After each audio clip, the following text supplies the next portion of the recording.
আসসালামু আলাইকুম প্রিয় শিক্ষার্থী ভাই বোনেরা, আশা করি সবাই আল্লাহ সুবহানাহু ওয়া তাআলার অশেষ রহমতে ভালো আছেন, সুস্থ আছেন ইনশাআল্লাহ। আপনারা আমাকে একটু কমেন্ট করে জানান যে আমার কথা ক্লিয়ার শোনা যাচ্ছে কিনা এবং ভিডিওটা ক্লিয়ার দেখা যাচ্ছে কিনা, তাহলে আমরা মূল আলোচনায় চলে যাব ইনশাআল্লাহ। হ্যাঁ, একটু কমেন্ট করে আমাকে জানান আমার কথা ক্লিয়ার শুনতে পাচ্ছেন কিনা, ভিডিওটা ক্লিয়ার দেখা যাচ্ছে কিনা, তাহলে আমরা মূল আলোচনায় চলে যাব ইনশাআল্লাহ। তাহলে সবাইকে অসংখ্য ধন্যবাদ জানাচ্ছি, যারা যারা এই মুহূর্তে আমাদের সাথে যুক্ত আছেন অসংখ্য ধন্যবাদ জানাচ্ছি। আমরা আজ ন্যারেশনের মূল আলোচনায় চলে যাচ্ছি। সো আমাদের আজকের আলোচনায় আমরা লিখে রেখেছি ন্যারেশন ইন ডিটেইল। তো আমরা ন্যারেশন একবারে ডিটেইলড ওয়ান বাই ওয়ান আলোচনা করব। ন্যারেশনের বেশ কিছু খুঁটিনাটি বিষয় আছে, সাধারণত বইগুলোতে যে বিষয়গুলো আলোচনা করার প্রয়োজন ছিল হয়তো করে নাই, অথবা আমরা ছোটবেলা থেকে বেসিক কিছু বিষয় জানার প্রয়োজন ছিল আমরা জেনে আসি নাই। তো সবগুলো বিষয় নিয়ে আমি আজকে one by one line by line আলোচনা করবো ইনশাআল্লাহ। তো পুরোটা ক্লাস জুড়ে আপনারা আমাদের সাথে থাকবেন ইনশাআল্লাহ, খেলা হবে হ্যাঁ ন্যারেশন নিয়ে আর কি। তাহলে আসেন, অনেকে প্রশ্ন করতে পারে আপনাকে যে ভাইয়া এই ন্যারেশনটা আসলে কি, তাই তো? ন্যারেশনটা আসলে কি? তো আমি এখানে ন্যারেশন লিখছি। আমরা সাধারণত বাংলায় পড়ে আসছি ন্যারেশন মানে হলো উক্তি। হ্যাঁ, এটাকে উক্তি না বলে বক্তব্যও বলা যায়, অনেকে বক্তব্যও বলে। উক্তি পরিবর্তন বা বক্তব্যের পরিবর্তন। তো এখানে একটা ইন্টারেস্টিং ফ্যাক্ট আছে, বুঝছেন? ফ্যাক্টটা হলো গিয়ে আমাদেরকে অনেক সময় বলা হয়, আবার আমাদেরকে অনেক সময় বলা হয় এটা, বা আমরা দেখে আসি যেটা, সেটা হলো বইগুলোতে বলা হচ্ছে যে বক্তার বক্তব্যকে ন্যারেশন বলে। এখানে একটা বড় ঝামেলা আছে আর কি। হ্যাঁ, বক্তার বক্তব্যকে ন্যারেশন বলে, এই কথাটাতে একটু ঝামেলা আছে। ঝামেলাটা কি আমি আপনাদেরকে বলি। এই যে আমি আপনাদের সাথে এখন কথা বলছি, আপনারা আমার কথা শুনছেন, সো আমি হলাম বক্তা, আপনারা হচ্ছেন শ্রোতা। এই যে আমি আপনার সাথে যে কথাটা বলছি এটা কিন্তু ন্যারেশন না, এটা বক্তব্য, বাট এটা ন্যারেশন না। তো আমরা উক্তি, অনেকে এটাকে উক্তি না বলে বক্তব্যও বলে। এই যে আমি আপনার সাথে বক্তব্য দিচ্ছি, কথা বলছি, লেকচার দিচ্ছি, এটাকে আপনি ন্যারেশন বলতে পারবেন না। ন্যারেশন হতে গেলে যে ঘটনাটা ঘটতে হবে, বক্তার বক্তব্যটাকে আপনাকে ব্যক্ত করতে হবে। ঠিক আছে? তাহলে বিষয়টা হচ্ছে কি, আমি যে আপনার সাথে কথা বলতেছি এটা কিন্তু ন্যারেশন না, এটা বক্তব্য। তবে এটা ওই ন্যারেশন বা উক্তি আমরা যেভাবে বলি এটা কিন্তু সেই রকম জিনিস না। তাহলে আমি বললাম যে ভাই আমার বয়স 13 বছর, বা ভাই আমার বয়স 23 বছর, রিয়ালি যে বললাম, ধরে নেন যে আমার বয়স 23 বছর। এই যে আমি আপনাকে বললাম আমার বয়স 23 বছর, এটাকে ন্যারেশন বলা যাবে না। আপনি যদি এটাকে এইভাবে বলেন যে সুমন ভাই বলল আমার বয়স 23 বছর, অথবা সুমন বলল যে তার বয়স 23 বছর, তাহলে এটা ন্যারেশন হবে। সো আমি কথা বলছি আপনার সাথে, এটা জাস্ট একটা মানে কথাই আর কি। এটা বক্তব্য বলতে পারেন, বাট এটা গ্রামারের ভাষায় যে ন্যারেশন হওয়া উচিত সেই ন্যারেশন না। ন্যারেশন হতে গেলে এই বক্তব্যটাকে আরেক জায়গায় ন্যারেট করতে হবে, মানে উদ্ধৃতি দিতে হবে। যেমন দেখেন, আমি যদি বলি এটা যে I am a 23-year-old man। আচ্ছা, এখানে কিন্তু 23 years old হবে না, হ্যাঁ 23-year-old হবে। এখন আপনাদের কাছে প্রশ্ন হচ্ছে, আমরা এইটাকে কি ন্যারেশন বলতে পারি? আমরা কি এটাকে ন্যারেশন বলতে পারি? অনেকে কমেন্ট করছেন, সবাইকে অসংখ্য ধন্যবাদ। দেখেন, আপনারা একটু কমেন্ট করেন তো। আমি জাস্ট লিখলাম I am a 23-year-old man, আপনাদের কাছে কি মনে হয় এটাকে কি ন্যারেশন বলা যাবে? অনেকে লিখছেন না, এটা থ্যাংক ইউ। হ্যাঁ, এটাকে আমরা ন্যারেশন বলতে পারবো না। ন্যারেশন হবে যদি এইভাবে আপনি বলেন যে he said I am a 23-year-old man, এটা ন্যারেশন হবে। ঠিক আছে, এটাকে আমরা ন্যারেশন বলতে পারি, এটা ন্যারেশন। আবার আমরা যদি এটাকে এভাবে বলতাম he said that he was a 23-year-old man, এটাকে আমরা ন্যারেশন বলতে পারি। বাট শুধু আমি I am a 23-year-old man যদি বলি, এটা কোনোভাবেই ন্যারেশন বলা যায় না। তাহলে দেখেন, বক্তার বক্তব্যকে, অনেক বই লেখা আছে বক্তার বক্তব্যকে ন্যারেশন বলে। ঠিক আছে, বক্তার বক্তব্য হলেই সেটা ন্যারেশন হবে এরকম না, সেটা উদ্ধৃতি দিতে হবে। সেটাকে উদ্ধৃতি না দিলে সেটা কোনোভাবেই ন্যারেশন হয় না। তাহলে আসেন আমরা চলে যাই, আমরা ন্যারেশনে চলে যাচ্ছি। তো আমরা যখন ন্যারেশনটাকে বলবো আর কি, বা বক্তব্যটা উক্তিটাকে আমরা যখন বলবো, এগুলো একদম বেসিক কথা ভাই, এগুলো আমার মনে হয় না বলার প্রয়োজন আছে, এত নর্মাল কথাটা আর কি, তারপরেও আমি বলে দিচ্ছি। তো দেখেন, ন্যারেশন অর স্পিচ এটাকে আমরা ছোটবেলা থেকে জেনে আসছি, দুই ভাগে ভাগ করা হয়। একটা হলো direct speech or direct narration, আরেকটা হচ্ছে আপনার ইনডাইরেক্ট স্পিচ বা ইনডাইরেক্ট ন্যারেশন। তো বক্তা যে কথাটা বলে সেটাকে আমরা পরিবর্তন না করে যদি হুবহু ওইভাবেই বলি, তাকে আমরা ডাইরেক্ট ন্যারেশন বা ডিরেক্ট ন্যারেশন বলি। যেমন আমরা বলতে পারি রানা সেড, রানা বলল আই অ্যাম ওকে, আমি ঠিক আছি। রানা বলল আমি ঠিক আছি, সে যা বলছিল আমি তাই লিখলাম, এটার নাম হচ্ছে গিয়ে ডাইরেক্ট ন্যারেশন আর ডিরেক্ট ন্যারেশন। আমি যদি এভাবে বলতাম, দেখেন যে রানা সেড দ্যাট হি ওয়াজ ওকে, আমি এখানে কি বললাম, রানা বলল আমি ঠিক আছি। এই বাক্যটাই আমরা কিছুটা পরিবর্তন করে বাক্যটাকে পরিবর্তন করেছি, বাট অর্থের পরিবর্তন হয় না। আমরা কি বলতেছি, রানা বলল যে সে ঠিক ছিল। দেখেন একই কথা, জাস্ট আমরা একটু ঘুরায় বললাম, এইটার নামই হচ্ছে ইনডাইরেক্ট স্পিচ বা ইনডাইরেক্ট ন্যারেশন। আর যা বলেছিল হুবহু আমরা যদি তাই উদ্ধৃতি দেই, তাহলে এটা হচ্ছে ডাইরেক্ট ন্যারেশন। তো আমাদের আজকের আলোচনায় আমরা দেখব কিভাবে টেন্স না জেনেও বা টেন্সটাকে না মেনেও শতভাগ একবারে 100-তে 100 ন্যারেশন মেলানো যায়। আমরা এই বিষয়গুলো নিয়ে ওয়ান বাই ওয়ান আলোচনা করবো ইনশাআল্লাহ। তো দেখেন, আমরা যখন ন্যারেশন পরিবর্তন করি, আমাদেরকে কিছু বেসিক তথ্য মাথায় রাখতে হবে। আমি এখানে লিখে দিলাম বেসিক ইনফো।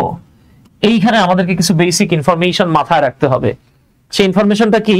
দেখেন, আমরা যখনই ডাইরেক্ট স্পিচ থেকে ইনডাইরেক্ট স্পিচে চলে যাব, আমাদেরকে মাথায় রাখতে হবে যে ডাইরেক্ট স্পিচটা যদি অ্যাসার্টিভ সেন্টেন্সে থাকে, ইনডাইরেক্ট স্পিচটা অবশ্যই অ্যাসার্টিভ হবে।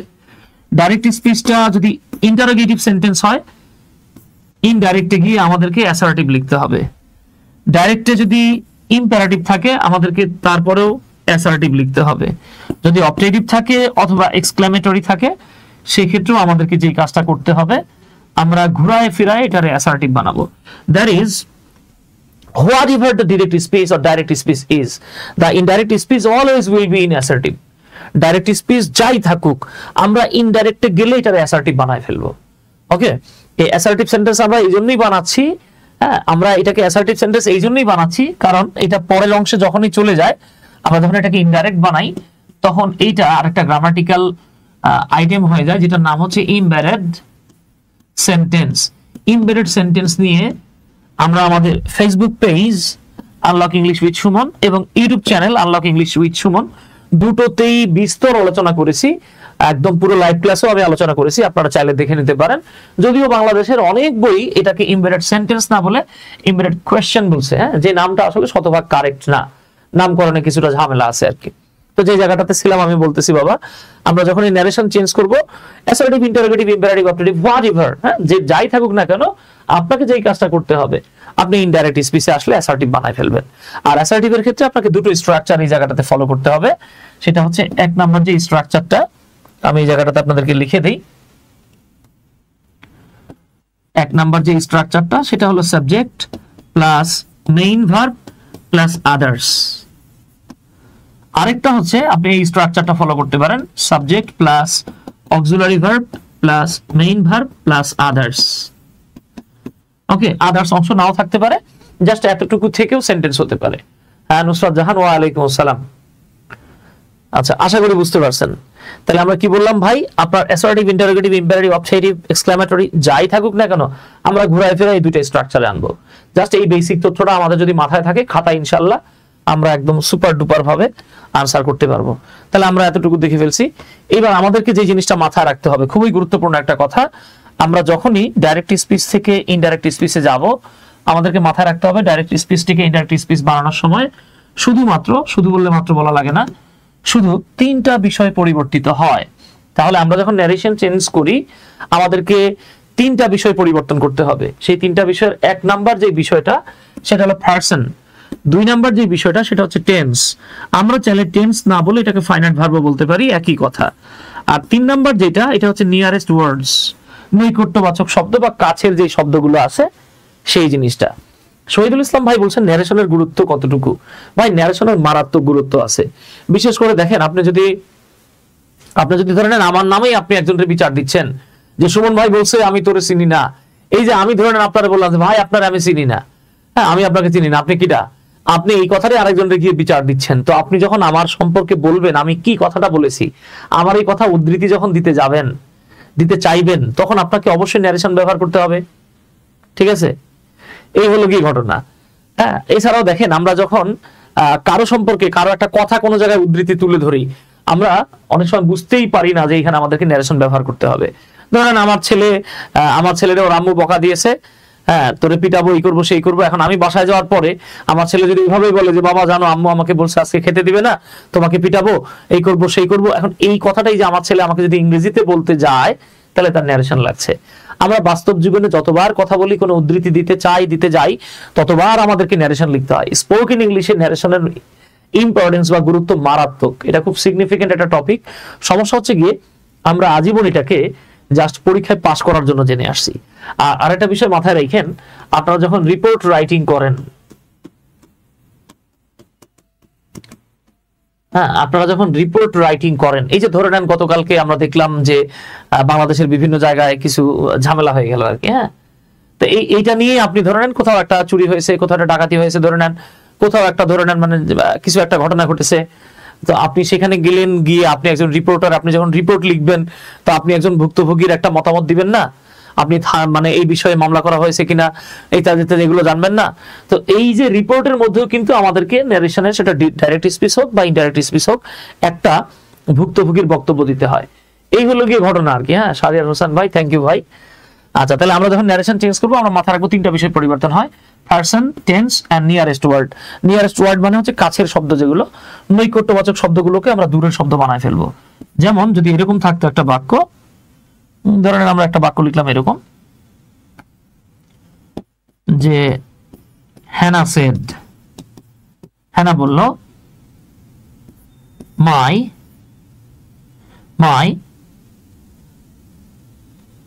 ব্যাগ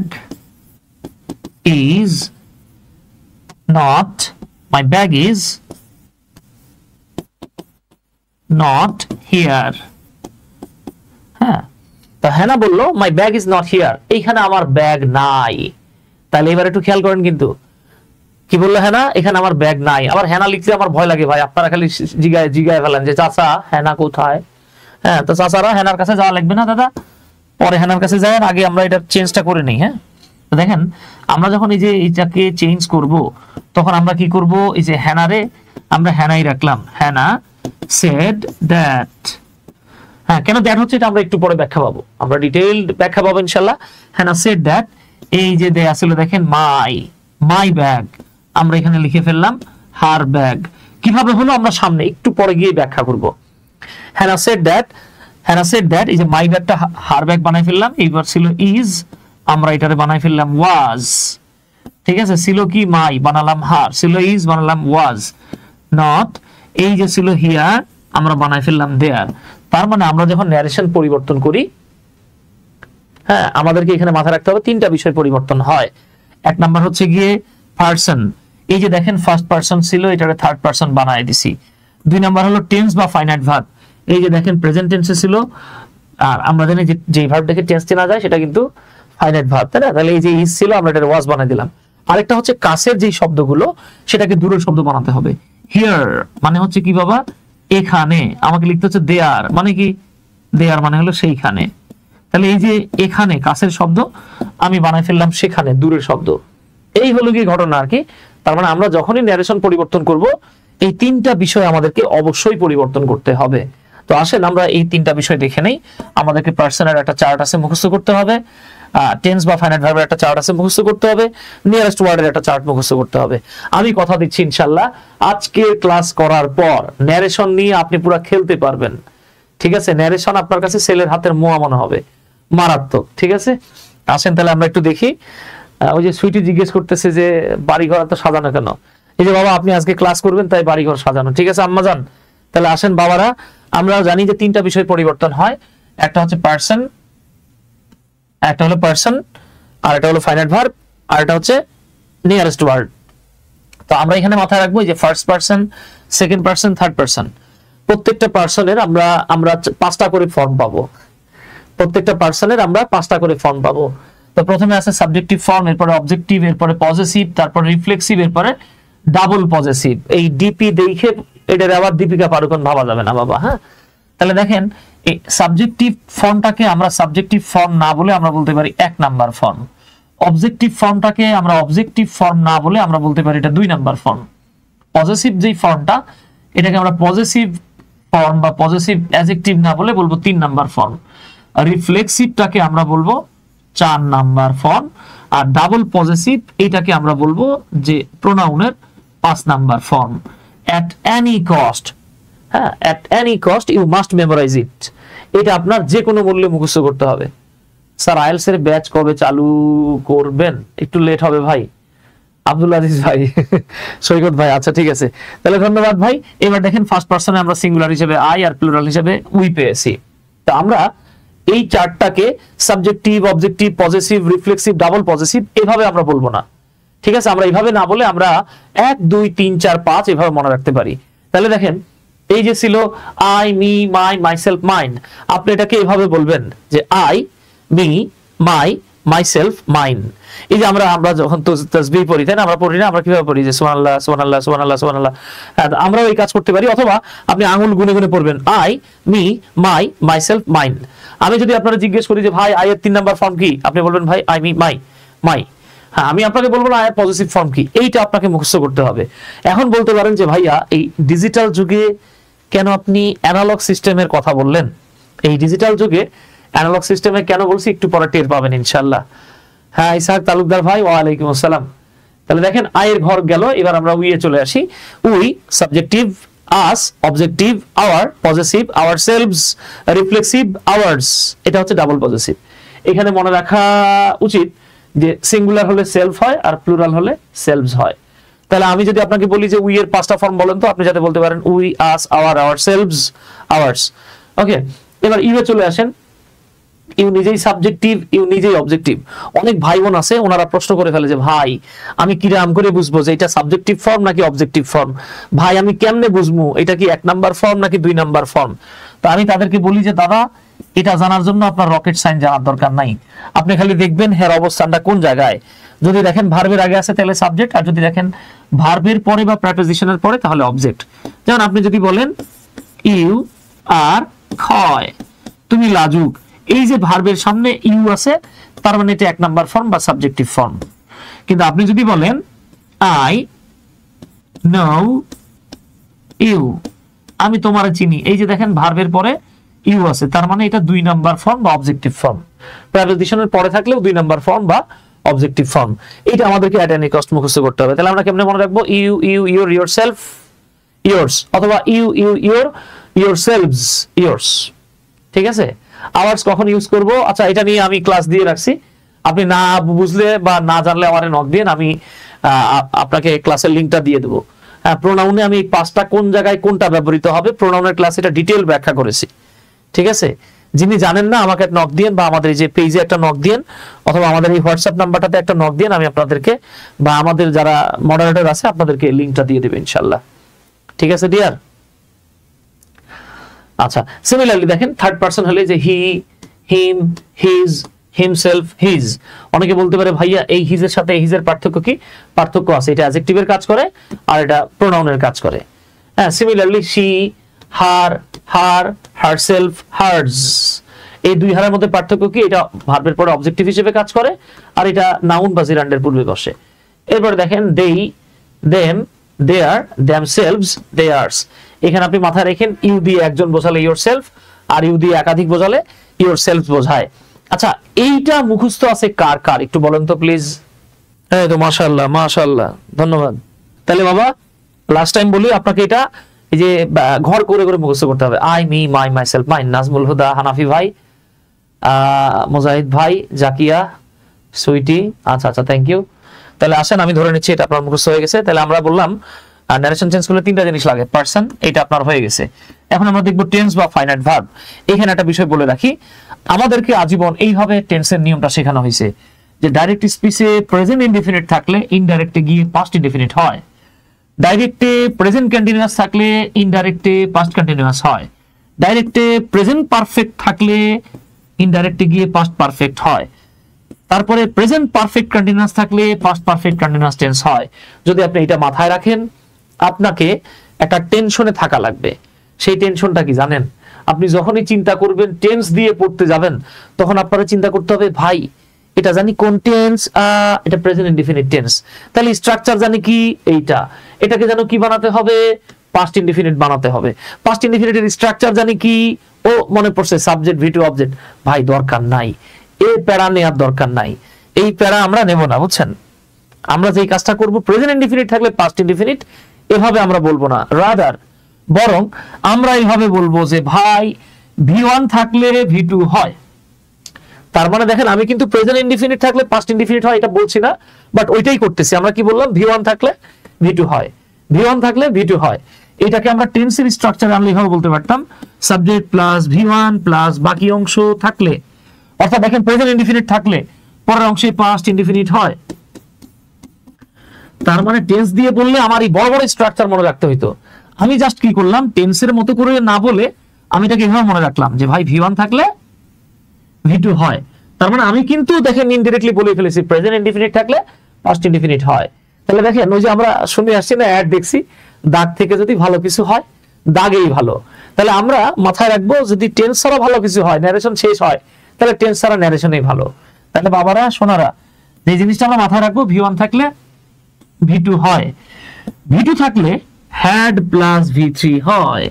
তার মানে আপনি বলতে পারতেন পাস্ট ইনডিফিনিট থাকলে পাস্ট পারফেক্ট হয়, আমরা এত প্যারা নিব না, ঠিক আছে? এরপর আমরা মাথায় রাখবো অ্যামিজার থাকলে ওয়াজ ওয়ার হয়, ওয়াজ ওয়ার থাকলে হ্যাড বিন হয়, তারপরে হ্যাভ অথবা হ্যাজ থাকলে হ্যাড হয়। ভাইরা আমার এই অংশটা এট any cost total memorisation or টানা মুখস্থ আপনারে করতে হবে। এইটা আপনাকে আমাকে করতেই হবে। এইটা মুখস্থ আছে কার কার একটু কমেন্ট করেন তো প্লিজ। এই অংশটা কার কার মুখস্থ আছে একটু কমেন্ট করেন প্লিজ, বলতে পারেন কিনা দেখি। এটা কার কার মুখস্থ আছে একটু বলে ফেলেন।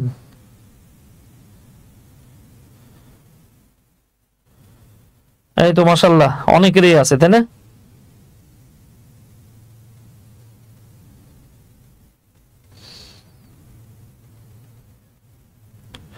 Thank you. এই যে দেখছেন অনেকেই পারেন মাশাআল্লাহ। কারা কারা এটা মুখস্থ করতে পারবেন বা মুখস্থ হয়ে গেছে একটু বলেন প্লিজ।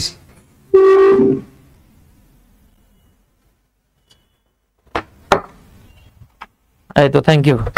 তো যাদের যাদের হয়ে গেছে সবাইকে অসংখ্য ধন্যবাদ জানাচ্ছি। এটা একবার দেখলেই পারবো আমরা, ঠিক আছে? এটা আমারই খুব কঠিন কিছু না। এটা জানার জন্য আপনার বা এটা মুখস্থ করার জন্য আপনার রথী মহারথীও হইতে হবে না। এটা সবাই পারে, হ্যাঁ, অটো পাস। হ্যাঁ, এখানে অটো পাস, কোনো ফেলের সুযোগ নাই, তাই তো বাবা?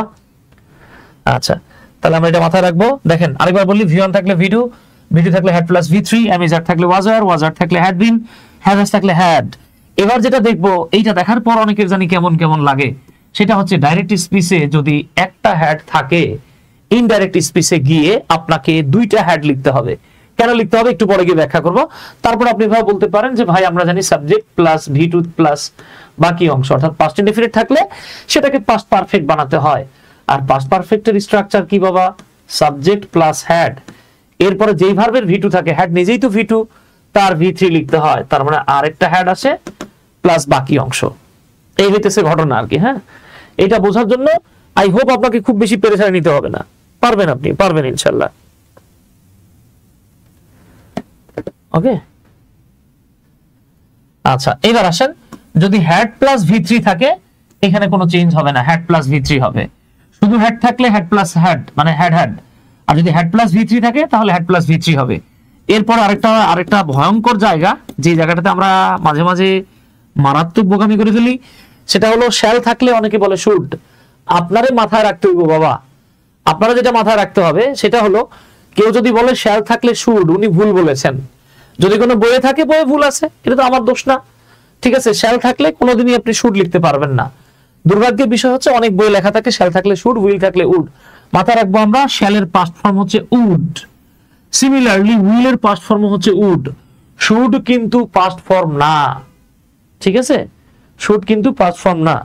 আচ্ছা এইবার আসেন, যদি ক্যান থাকে লিখবেন কুড, মে থাকলে মাইট, যদি মাস্ট থাকে সব ক্ষেত্রে মাস্ট লেখা যায়, যদি চিরকালীন বাধ্যবাধকতা না বোঝায়, ঠিক আছে, এই যে আমি এখানে বলে দিচ্ছি, বাধ্যবাধকতা না বুঝালে সেক্ষেত্রে চাইলে হ্যাড টু লেখা যায়।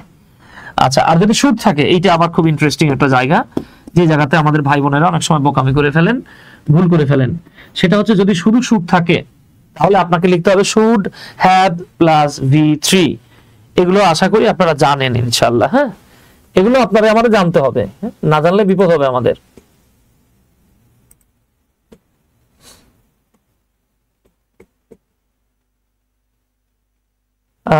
দেওয়ান সাইফুল ইসলাম ভাই লিখছেন, বস কেমন আছেন, চিনতে পেরেছেন? আলহামদুলিল্লাহ ভাই, ভালো আছি ভাইজান। আচ্ছা ঠিক আছে, তাহলে আমরা এটা মুখস্থ করে ফেলবো। এরপর আমরা আরেকটু মাথায় রাখবো বাবা, সেটা হলো উড থাকলে উড হবে, খুড থাকলে খুড, মাইট থাকলে মাইট, এখানে পরিবর্তন হবে না। এইটা আমরা মাথায় রাখবো। আপনাদেরকে একটা ছোট্ট করে তথ্য দিয়ে রাখি, হ্যাঁ আপনাদেরকে একটা ছোট্ট তথ্য দেই, সেটা হচ্ছে গিয়ে আমাদের ফ্রি হ্যান্ড রাইটিং এর সেকেন্ড যে ব্যাচটা, এটা শুরু হচ্ছে 23 তারিখ থেকে, 23শে ফেব্রুয়ারি থেকে। ক্লাসগুলো হবে শনিবার, সোমবার এবং বুধবার রাত 8টায়। এই ব্যাচের পরে, হ্যাঁ এই ব্যাচের পরে আমাদের ফ্রি হ্যান্ড রাইটিং কোর্স আসতে হিউজ লেট আছে। তো যারা আসলে লাইভে কোর্স করতে চাচ্ছেন তারা আমাদের এই কোর্স সাথে যুক্ত হয়ে যেতে পারেন। মাত্র 1500 টাকার কোর্স ফিতে আপনি বাংলাদেশের, শুধু বাংলাদেশের বলবো না, বাংলাদেশি যে কোনো এক্সাম, একাডেমিক এক্সাম থেকে শুরু করে, হ্যাঁ শুরু করে আইএলটিএস এক্সাম যদি আপনি দেন, সেক্ষেত্রে আপনার রিডিং এবং রাইটিং কভার হয়ে যাবে ইনশাল্লাহ। এই কোর্সটাতে যুক্ত হয়ে যেতে পারেন ইনশাল্লাহ। লাইফে সবচাইতে মোস্ট কি বলা যায়, ইনফরমেটিভ এবং মোস্ট সিগনিফিক্যান্ট, মোস্ট এসেনশিয়াল একটা কোর্স আপনার এই কোর্সটা হতে পারে। তো এবার আমরা আসি, আমরা দেখেছিলাম যে সাধারণত 3টা বিষয় পরিবর্তন করতে হয়। তাহলে কি কি? 1 নাম্বার ছিল পারসন, যেটা আমরা দেখে ফেলছি। 2 নাম্বার টেন্স বা ফাইনাইট ভার্ব, এটাও দেখে ফেলছি। 3 নাম্বার হচ্ছে নিয়ারেস্ট ওয়ার্ড, মানে কাছের শব্দগুলোকে বা নৈকট্যবাচক শব্দগুলোকে আপনি দূরত্ববোধক শব্দে পরিণত করবেন। সেটা কিভাবে দেখেন, এই যে নিয়ারার, অ্যাডজেক্টিভ অর অ্যাডভার্ব যেগুলো আছে, এগুলোকে আমরা কিভাবে চেঞ্জ করব। যদি থাকে নাও, এই নাও মানে হচ্ছে এখন, দেখেন কাছের শব্দ, আপনি লিখছেন দেন, দেন মানে কি তখন, ছিল কাছের, দূরের হয়ে গেল। দিস এইটা বা এটা, আপনি লিখলেন দ্যাট ওইটা বা সেটা। এরপর দেখেন দিস এগুলো, তার মানে কি ছিল কাছের শব্দ, আপনি লিখতেছেন দোজ সেগুলো বা ওইগুলো, তার মানে ছিল কাছের, হয়ে গেল দূরের। হিয়ার এইখানে, দেয়ার সেইখানে। তাহলে বিষয়টা কি দাঁড়াইতেছে, কাছের শব্দগুলোকে দূরের শব্দ বানাবো, এগুলো অ্যাডজেক্টিভ বা অ্যাডভার্ব হিসেবে বসতে পারে। হ্যাঁ, তো দেখেন here, there, today, that day, tonight, that night, come. দেখেন কাম শব্দটা দিয়ে যদি আসা বোঝায়, তাহলে আপনি গো শব্দ দিয়ে যাওয়া বোঝাতে পারবেন। হ্যাঁ, তবে কামের ক্ষেত্রে সবসময় কাম লিখতে পারবেন, কোনো সমস্যা নাই। তবে কাম শব্দটা দিয়ে, এই খাম শব্দটা দিয়ে যদি আশা না বোঝায়, অন্য কিছু বোঝায়, আর আপনি যদি সেখানে গো দিয়ে দেন, তাহলে কিন্তু বিপদ। ধরে নেন, একটু মজা করেই বলি, দে আছে ইন কাম, আপনি কি দিবেন নাকি যে ভাই ইন গো? হবে না। কাম অ্যাক্রস, হঠাৎ করে দেখা হওয়া, হ্যাঁ কারোর সাথে দেখা পাওয়া, আপনি কি লিখবেন গো অ্যাক্রস? লেখা যাবে না। কাম রাউন্ড, আরোগ্য লাভ করা, আপনি কি বলবেন গো রাউন্ড? সম্ভব না, পসিবল না। তাহলে আমরা মাথায় রাখবো, খাম থাকলে সব ক্ষেত্রে খাম লেখা যায়, অথবা গো লেখা যায় যদি সেটা আশা বোঝায়, সেক্ষেত্রে যাওয়া বোঝানোর জন্য। ওকে, রিফাত ভাই আমাদেরকে একটা মারাত্মক কমপ্লিমেন্ট দিয়েছেন ভাই, জাযাকাল্লাহ। রিফাত ভাই ইংলিশে অনেক ভালো, তারপর আমাদের সাথে যুক্ত হয়েছেন। This is the course that must change any students life. Thank you ভাই। আচ্ছা, তাহলে আসি আমরা এবার পরের অংশটাতে চলে যাই। এরপরে দেখেন যদি থাকে দেখেন টুডে, তাহলে লিখবেন that day, tonight, that night. হ্যাঁ, এগুলো তো আমরা বলেছি। এরপর যদি থাকে টুমরো, আপনি লিখবেন দ্য নেক্সট ডে অথবা the following day. Yesterday, the previous day অথবা the day before. Ago, before. Thus, thus মানে এইভাবে আপনি লিখতে পারেন so, or in that way. Next day, the following day, এভাবে আমরা এগুলো মাথায় রাখতে পারি। হ্যাঁ, next week, the following week. Next month, the following month. The day before yesterday, চমৎকার একটা বিষয়। The day, day before yesterday মানে হলো গত পরশু। ডে আফটার টুমরো মানে হলো আগামী পরশু।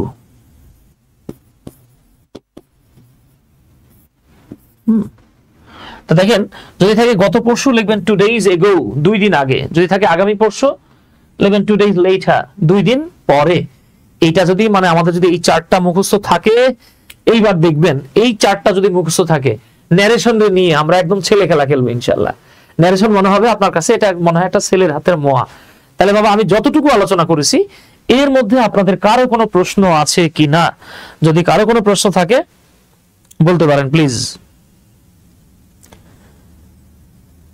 আমাদের এক ভাই লিখছে, গ্রামার জানা না থাকলে কি ফ্রি হ্যান্ড রাইটিং কোর্স করা যাবে? দয়া করে জানাবেন। মাহবুব হোসেন ভাই, আমরা একদম বেসিক থেকে শুরু করেছি। এই যে দেখেন আমাদের কোর্সের এক ভাই লিখছেন যে না জানলে সমস্যা নেই, শুরু থেকে শুরু করা যায়। আব্দুল আজিজ ভাই আমাদের কোর্সে আছেন। হ্যাঁ, আচ্ছা স্যার টাকা সেন্ড করেছি। আচ্ছা ভাই, আমি ক্লাস থেকে বের হয়ে আপনাকে ডিটেল দিয়ে দিচ্ছি। স্যার শুড থাকলে শুড হ্যাভ হয়, শুড হ্যাভ থাকলে কি হয়? শুড হ্যাভ থাকলে চেঞ্জ হয় না ভাই, ওটা ওইরকমই থাকে। স্যার পিডিএফটা দিলে ভালো হতো। আচ্ছা আমার হোয়াটসঅ্যাপে নক দিয়েন। হ্যাঁ, যারা আমাদের কোর্সে আছেন অথবা যারা কোর্সে নাই, হ্যাঁ আমি আমার এই হোয়াটসঅ্যাপ নাম্বারটাতে নক দিয়েন, আমি বা আমাদের অফিস থেকে আপনাকে পিডিএফটা পাঠিয়ে দেওয়া হবে ইনশাআল্লাহ। মানে যে পিডিএফটা আছে আর কি, স্লাইডের পিডিএফটা। ওকে, তাহলে যেহেতু আপনারা বুঝতে পারছেন, এইবার আসেন আমরা এখন ন্যারেশন চেঞ্জিং এ চলে যাব। এখন আমরা কিছু গুরুত্বপূর্ণ বিষয় দেখব। এই যে আমি এখানে লিখে দিচ্ছি সাম ভাইটাল পয়েন্টস। আমরা এখন কিছু ভাইটাল বিষয় দেখব। হ্যাঁ, এই ভাইটাল বিষয়গুলোকে আমাদের সামনে ওইভাবে আলোচনা করা হয় না। আমরা এখন কিছু ভাইটাল পয়েন্টস দেখব, ঠিক আছে? এই পয়েন্টগুলো আমাদেরকে আসলে অনেক সময় একটু ভুলেই শেখানো হয়েছে। কিছু কিছু ক্ষেত্রে আমরা এই পয়েন্টগুলো ভুল শিখে আসছি। তাহলে এই ভুলের পেছনের রুলটা আমরা আজকে জানতে পারবো। দেখেন, আমরা মোটামুটি না, আমি বলবো ফাটাফাটি ভাবেই আপনারা সবাই এই যে চিহ্নটা, এই চিহ্নটার নাম জানেন। আমরা এটাকে বলি ইনভার্টেড কমা, ঠিক আছে? আমি মজা করে বলি যে বাবা একটা এম দিয়েন না, তাহলে আপনার এই কমা কোমায় চলে যাবে। তো কমারে কোমায় পাঠায়েন না, আপনি দুটো এম দেন। আমরা যেটা মাথায় রাখবো ভাই, সেটা হলো এই যে চিহ্নটা, এই চিহ্নটাকে বলা হয় ইনভার্টেড কমা। এই ইনভার্টেড কমাটা আমরা সবাই জানি, সবাই চিনি, এটাকে বাংলায় আমরা উদ্ধৃতি চিহ্ন বলে থাকি। এবার আপনাকে যে জিনিসটা খুব মনোযোগ সহকারে দেখতে হবে, হ্যাঁ, ন্যারেশনের পুরো ভিত্তিটাই এইখানে দাঁড়ায় রয়েছে। ধরেন আমি একটা বাক্য লিখলাম যে রানা টোল্ড হার, রানা তাকে বলল অথবা রানা মেয়েটাকে বলল, you can go with me. Rana মেয়েটাকে বলল you can go with me, তুমি আমার সাথে যেতে পারো। তাইলে বাবা আপনারা আমাকে একটু ছোট্ট করে বলেন তো, এই যে ইনভার্টেড কমার ভেতরে একটা অংশ আছে, এই যে ইনভার্টেড কমার ভেতরে যে অংশটা আছে, এই অংশটার নাম আপনি কি হিসেবে পড়ে আসছেন? এটা আমাকে একটু বলেন। আর আমি আরেকটা আন্ডারলাইন করতেছি, এটা আমি একটু জিগ জ্যাক আন্ডারলাইন দিলাম। আমি একটা ডিফারেন্ট কালার ইউজ করি, এটাকে আমি একটা জিগ জ্যাক কালার দিলাম। আপনারা আমাকে এতটুকু বলেন তো, রানা টোল্ড হার, এই অংশটার একটা নাম আছে, এই অংশটার একটা নাম আছে। দেখি আপনারা কে বা কারা এই দুটো অংশের নামকরণ করতে পারেন। প্রথমে আপনারা ইনভার্টেড কমার ভিতরের এই অংশটা, 1 নাম্বার অংশের কথা বলেন, এরপরে 2 নাম্বার অংশের, এদের নাম কি দেখি কে কে বলতে পারেন। মাশাআল্লাহ, আচ্ছা আচ্ছা, ধন্যবাদ ইসমাইল হোসেন ভাই। এই যে আমি ক্লাস শেষে বলেছি এর আগেও, ফজলে রাব্বি ভাই অনেক দিন পর, ধন্যবাদ ফজলে রাব্বি ভাই। মশিউর রহমান রিফাত ভাই, আচ্ছা আচ্ছা, তাহলে আসেন। দেখেন আমার খুব দুঃখ লাগে কোন জায়গাটায় জানেন? এই যে ইনভার্টেড কমার ভিতরে যে অংশটা, এই অংশটাকে রিপোর্টেড স্পিচ বলে। এই অংশটার নাম আমরা মোটামুটি 99% মানুষ এটা কারেক্ট বলে ফেলি, কিন্তু ইনভার্টেড কমার বাইরের যে অংশটা, আমাদের অনেকেরই ধারণা এই অংশটার নাম হচ্ছে রিপোর্টিং ভার্ব।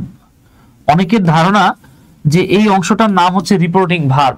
আমার খুব দুঃখ লাগে জানেন, এই যে আমাদের মুকাদ্দেস আলী ভাইও এই কথাটা লিখছেন, রাজু ভাইও সেম কথা লিখছেন, ঠিক আছে? নুসরাত জাহান কি করতেছেন দেখি আমরা। আচ্ছা, সোমা ফারজানা লিপি উনিও এই কাজটা করছেন। আচ্ছা, তাহলে দেখেন এইখানে একটা মারাত্মক ঝামেলা আছে। হ্যাঁ, আমাদেরকে ন্যারেশনের এই জায়গাটায় একটা মনে করেন হুলস্থুল কাণ্ড ঘটায় দেয়া হয়েছে। তো আচ্ছা আপনি বলেন তো বাবা, হ্যাঁ আপনি বলেন, আমি ইনভার্টেড কমার পুরো অংশটা নিচে আন্ডারলাইন করলাম, ইনভার্টেড কমার বাহিরের পুরো অংশটা নিচে আমি আন্ডারলাইন করেছি, রানা টোল্ড হার। এই রানা টোল্ড হার পুরো একটা অংশকে কেউ যদি ভার্ব বলে, তার মানে রানা কি একটা ভার্ব, তার মানে হার এটাও কি একটা ভার্ব। আচ্ছা আপনারাই বলেন, কেউ যদি রানারে আর হারে ভার্ব বলে, তাহলে সে কি আসলে পার্টস অফ স্পিচ চেনে? বিন্দু মাত্র চেনে না। ইম্পর্টেন্ট বিষয়টা হচ্ছে এই অংশটার নাম রিপোর্টিং স্পিচ। হ্যাঁ, দুর্ভাগ্যের জায়গাটাই হচ্ছে এইখানে। তাহলে দেখেন ইনভার্টেড কমার ভিতরের অংশটার নাম হচ্ছে রিপোর্টেড স্পিচ, বাইরের অংশটার নাম হলো রিপোর্টিং স্পিচ। আমরা একটা জন্মের বোকামি করে ফেলি, চরম বোকামি করি, আমরা রিপোর্টিং স্পিচ না বলে এটাকে রিপোর্টিং ভার্ব বলি। কেন রে ভাই, রানা কি ভার্ব? রানা তো নাউন। কেন ভাই, হার কি ভার্ব? হার তো প্রোনাউন। আমি কি নাউন প্রোনাউন রেও ভার্ব বানায় ফেলবো? এত সোজা নাকি? হ্যাঁ, এইটা বলা যাবে না। তাহলে দেখেন টোল্ড হচ্ছে ভার্ব, এইখানে রানা হলো সাবজেক্ট, হার হলো অবজেক্ট, আর এই যে টোল্ড দেখতে পাচ্ছেন, এই টোল্ড এইটা হলো মূলত রিপোর্টিং ভার্ব, যেটাকে আমরা সংক্ষেপে আর ভি দিয়ে এক্সপ্রেস করব। ঠিক আছে, এই যে আমি লিখলাম আর ভি। তার মানে এখানে যদি রিপোর্টিং ভার্ব কাউকে আপনার বলতে হয়, সে আপনি কাকে বলবেন? সে আপনি টোল্ড কে বলবেন। তাহলে টোল্ড রে ভার্ব না বলে আমরা যারা এই রানা থেকে হার পর্যন্ত পুরো অংশটাকে ভার্ব বলতেছি। হ্যাঁ, আমি ইভেন কিছু বই দেখেছি, আপনারাও দেখে আসছেন, যে ইনভার্টেড কমার বাহিরের অংশকে রিপোর্টিং ভার্ব বলে। কে রে, বাহিরের অংশে হার আছে না? হার কি ভার্ব? কে রে বাবা, বাইরের অংশে কি রানা আছে না? রানা কি ভার্ব? আপনাকে বলতে হবে বাইরের যে অংশটা যেটা রিপোর্ট করছে এটার নাম রিপোর্টিং স্পিচ, আর রিপোর্টিং স্পিচের ভার্বটা হলো রিপোর্টিং ভার্ব। এতটুকুর মধ্যে আপনাদের কারো কোনো কোয়েশ্চেন আছে কিনা বলে ফেলেন please. If you have any question just feel free to ask. Okay, কোনো কনফিউশন থাকলে বলে ফেলেন। আচ্ছা, হ্যাঁ, রিপোর্টিং ক্লজ, রিপোর্টেড ক্লজ, হ্যাঁ এটা বলতে পারেন, রিপোর্টেড ক্লজ, রিপোর্টিং ক্লজ বলা যায়, কোনো সমস্যা নাই। ঠিক আছে, আচ্ছা, কিন্তু পুরো অংশটাকে ভার্ব বলা যাবে না বাবা। ক্লজ বলেন, ওকে, নো প্রবলেম, বলা যায়। আচ্ছা, তাহলে আমি ধরে নিচ্ছি এটা আপনি পারেন। এইবার আপনাকে আরেকটা বিষয় মাথায় রাখতে হবে। হ্যাঁ, আপনাকে আরেকটা বিষয় মাথায় রাখতে হবে। ধরে নেন আমি এভাবে লিখলাম যে Rana told me, Rana told me you are a moron। Rana আমারে বললো যে তুমি একটা জম্মের বোকা, তুমি একটা বলদ। ঠিক আছে, তাহলে দেখেন এতটুকু হচ্ছে আমাদের কি রিপোর্টেড স্পিচ, বা এতটুকু হলো মূলত আমাদের বক্তব্য। এইটা হচ্ছে কি ভাই, এইটা হচ্ছে রিপোর্টিং স্পিচ। তাহলে এইখানে রানা কি, রানা হলো ভার্ব, টোল্ড হচ্ছে রিপোর্টিং, সরি রানা হচ্ছে কি সাবজেক্ট, রানা হলো সাবজেক্ট, টোল্ড হলো রিপোর্টিং ভার্ব, আর মি কি অবজেক্ট। তাহলে আমরা রানাকে সাবজেক্ট হিসেবে পেলাম, মি কে অবজেক্ট হিসেবে পেলাম, আর টোল্ড এটাকে রিপোর্টিং ভার্ব হিসেবে পেলাম। এই বাক্যে রানা কি, রানা হলো বক্তা, কারণ সে কথা বলছে। মিটা কি, আমি শুনছি বা আমাকে বলা হচ্ছে, তাই আমি হইলাম শ্রোতা। এখন দেখেন আমরা যখনই ন্যারেশন পরিবর্তন করব, তখন আমরা বক্তা এবং শ্রোতাকে পরিবর্তন করব না। আমাদের কাজ হচ্ছে গিয়ে এই যে বক্তব্য যেটা আছে, আমরা এই বক্তব্যটাকে মূলত পরিবর্তন করব। আমরা বাংলাটা প্রবাদ শুনে আসছি, হাকিম নড়ে কিন্তু হুকুম নড়ে না। ন্যারেশনের ক্ষেত্রে হুকুম নড়বে, এই হাকিম নড়বে না। ঠিক আছে, এইখানে আমাদেরকে আরেকটা গুরুত্বপূর্ণ তথ্য মাথায় রাখতে হবে। এই প্রক্রিয়াটাকে আমরা এইভাবে মনে রাখবো, 1 2 3। আমরা এইভাবে মনে রাখবো 1 2 3, আর এইভাবে আমরা মনে রাখবো S O N। এবার 1 2 3টাকে আমরা ইনভার্টেড কমার ভিতরে রাখবো। তারপরে আমরা যেটা মনে রাখবো সেটা হলো 1 মানে হলো ফার্স্ট পারসন। আমরা মাথায় রাখবো 1 মানে হলো ফার্স্ট পারসন, 2 মানে হচ্ছে, বা 2 বলতে এখানে বোঝানো হচ্ছে সেকেন্ড পারসন, আর থ্রি বলতে এখানে বোঝানো হচ্ছে থার্ড পারসন। তাহলে দেখেন ফার্স্ট পারসন সাবজেক্ট অনুযায়ী পরিবর্তন হবে, S for subject. Second person object অনুযায়ী পরিবর্তন হবে, O for object. Third person এটা N, N means no change. তাহলে আমরা মাথায় রাখবো এস দিয়ে বোঝায় সাবজেক্ট, ও দিয়ে বোঝায় অবজেক্ট, এন দিয়ে বোঝায় নো চেঞ্জ, ওয়ান দিয়ে বোঝায় ফার্স্ট পারসন, টু দিয়ে বোঝায় সেকেন্ড পারসন, থ্রি দিয়ে বোঝায় থার্ড পারসন। ওকে, সো এইটা একটু যদি মাথায় রাখেন ইনশাল্লাহ একদম চূড়ান্ত ভাবে চরম ভাবে খাতায় ভালো করে আসবেন। ওকে, এইখানে আমরা একটু মাথায় রাখবো এই যে আর ভি মানে রিপোর্টিং ভার্ব, আমরা মাথায় রাখবো এটা রিপোর্টিং ভার্ব এর। তাহলে আপনাকে আমাকে খেয়াল করতে হবে যে ফার্স্ট পারসনটা রিপোর্টিং ভার্বের সাবজেক্ট অনুযায়ী পরিবর্তন হয়, ইনভার্টেড কমার ভিতরের first person, I repeat, inverted কমার ভিতরে যেই ফার্স্ট পারসন থাকে সেটা রিপোর্টিং ভার্বের সাবজেক্ট অনুযায়ী পরিবর্তন হয়, ইনভার্টেড কমার ভিতরে যে সেকেন্ড পারসন থাকে সেটা রিপোর্টিং ভার্বের অবজেক্ট অনুযায়ী পরিবর্তন হয়, ইনভার্টেড কমার ভিতরে যে থার্ড পারসন থাকে এটা হচ্ছে নো চেঞ্জ, কোনো পরিবর্তন হবে না। আমার এই কথাটা বুঝতে পেরেছেন কিনা প্লিজ একটু বলে ফেলেন।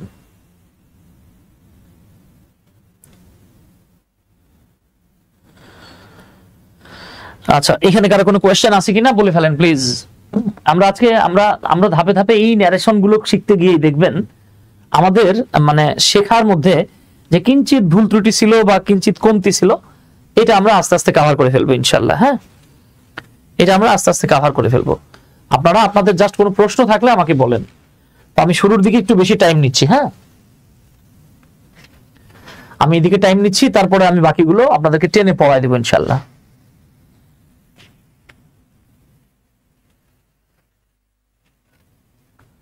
আচ্ছা, মাশাআল্লাহ, যেহেতু আপনারা বুঝতে পেরেছেন, কারো কোনো কোয়েশ্চেন নাই, সো আমরা এবার সামনের দিকে যাই।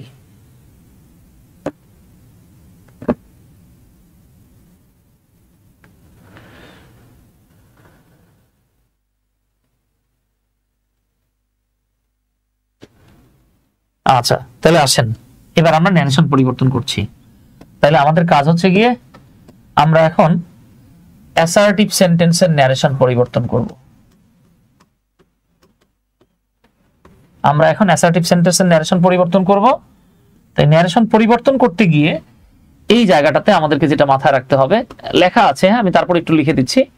এই জায়গাটাতে আমরা রিপোর্টিং ভার্ব হিসেবে কি ব্যবহার করব। হ্যাঁ, আমরা এই জায়গাটাতে রিপোর্টিং ভার্ব হিসেবে অনেক কিছু ব্যবহার করতে পারি। তা আমরা এই জায়গাটাতে ব্যবহার করতে পারি শুধু সেড, অনেকে উচ্চারণ করে সেইড। হ্যাঁ, এটা কিন্তু সেইড না, এটা ছয়কার ড, সেড। হ্যাঁ, আমরা যারা মনে করি ছয়কার রসই আর ড, হ্যাঁ এটা হচ্ছে রং, এটা হলো রাইট। তাহলে আপনি এখানে ব্যবহার করতে পারেন সেড, আমি একটা ডিফারেন্ট কালার ব্যবহার করি। আপনি এখানে ব্যবহার করতে পারবেন প্রয়োজন অনুযায়ী আর কি সেড, আপনি প্রয়োজন অনুযায়ী ব্যবহার করতে পারবেন সেড টু, আপনি প্রয়োজন অনুযায়ী ব্যবহার করতে পারবেন টোল্ড, আপনি প্রয়োজন অনুযায়ী ব্যবহার করতে পারবেন রিপ্লাইড, প্রয়োজন অনুযায়ী ব্যবহার করতে পারবেন আনসার্ড, এটসেট্রা। অনেক কিছু আছে এখানে। হ্যাঁ, এগুলো ধাপে ধাপে আমরা ব্যবহার করতে পারবো। আমরা দেখবো সামনে গিয়ে দেখবো কখন কোনটা বসবে। আচ্ছা, এরপরে দেখেন এখানে আমরা মাথায় রাখবো লিঙ্কিং ওয়ার্ড বা লিঙ্কার, যেটা আর কি আমাদের লিঙ্কার। আমরা এখানে মাথায় রাখবো এই যে ইনভার্টেড কমা যেটা আছে। হ্যাঁ বাবা, খেয়াল করেন এই যে ইনভার্টেড কমা যেটা, এই ইনভার্টেড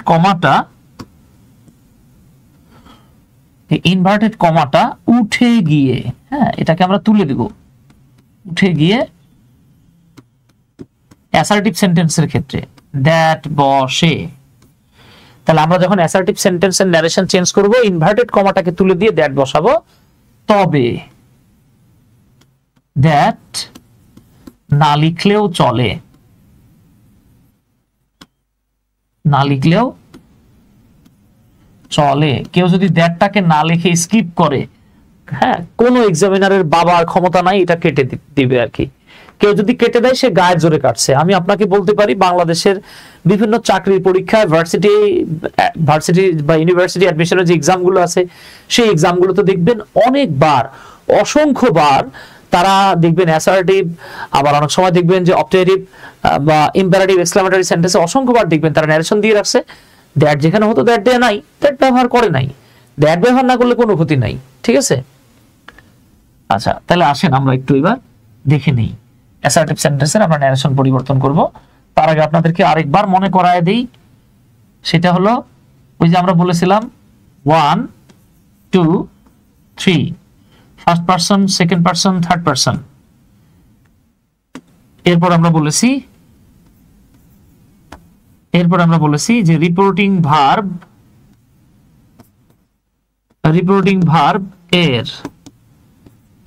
ভার্বের সাবজেক্ট অবজেক্ট নো চেঞ্জ। আমি বলেছিলাম পুরো প্রক্রিয়াটা আপনি এইভাবে মনে রাখতে পারেন যে ইনভার্টেড কমার ভিতরের ফার্স্ট পারসন রিপোর্টিং ভার্বের সাবজেক্ট অনুযায়ী, ইনভার্টেড কমার ভিতরের সেকেন্ড পারসন অবজেক্ট অনুযায়ী পরিবর্তন হয়, third person N for no change, কোন রূপ পরিবর্তন হবে না। ঠিক আছে বাবা, ধন্যবাদ হৃদয় ভাই। তাহলে আসেন আমরা এখন একটু প্র্যাকটিক্যালি এক্সাম্পলে চলে যাই। তাহলে আমি এখানে লিখতেছি এক্সাম্পলস, মনোযোগ সহকারে দেখেন বাবা। না বুঝলে আমাকে স্ট্রেট প্রশ্ন করবেন প্লিজ, হ্যাঁ, না বুঝলে আমাকে স্ট্রেট প্রশ্ন করবেন, কোনো সমস্যা নাই ভাই। আর্থিক সমস্যা ছাড়া যে কোনো সমস্যা থাকলে আমাকে বলতে পারেন। আচ্ছা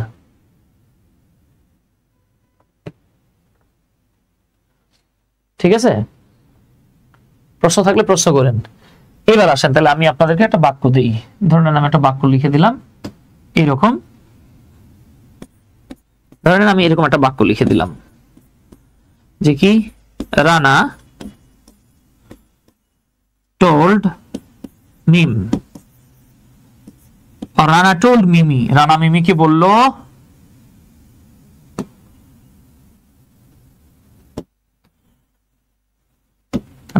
বলল ইয়োর, ধরেন মাই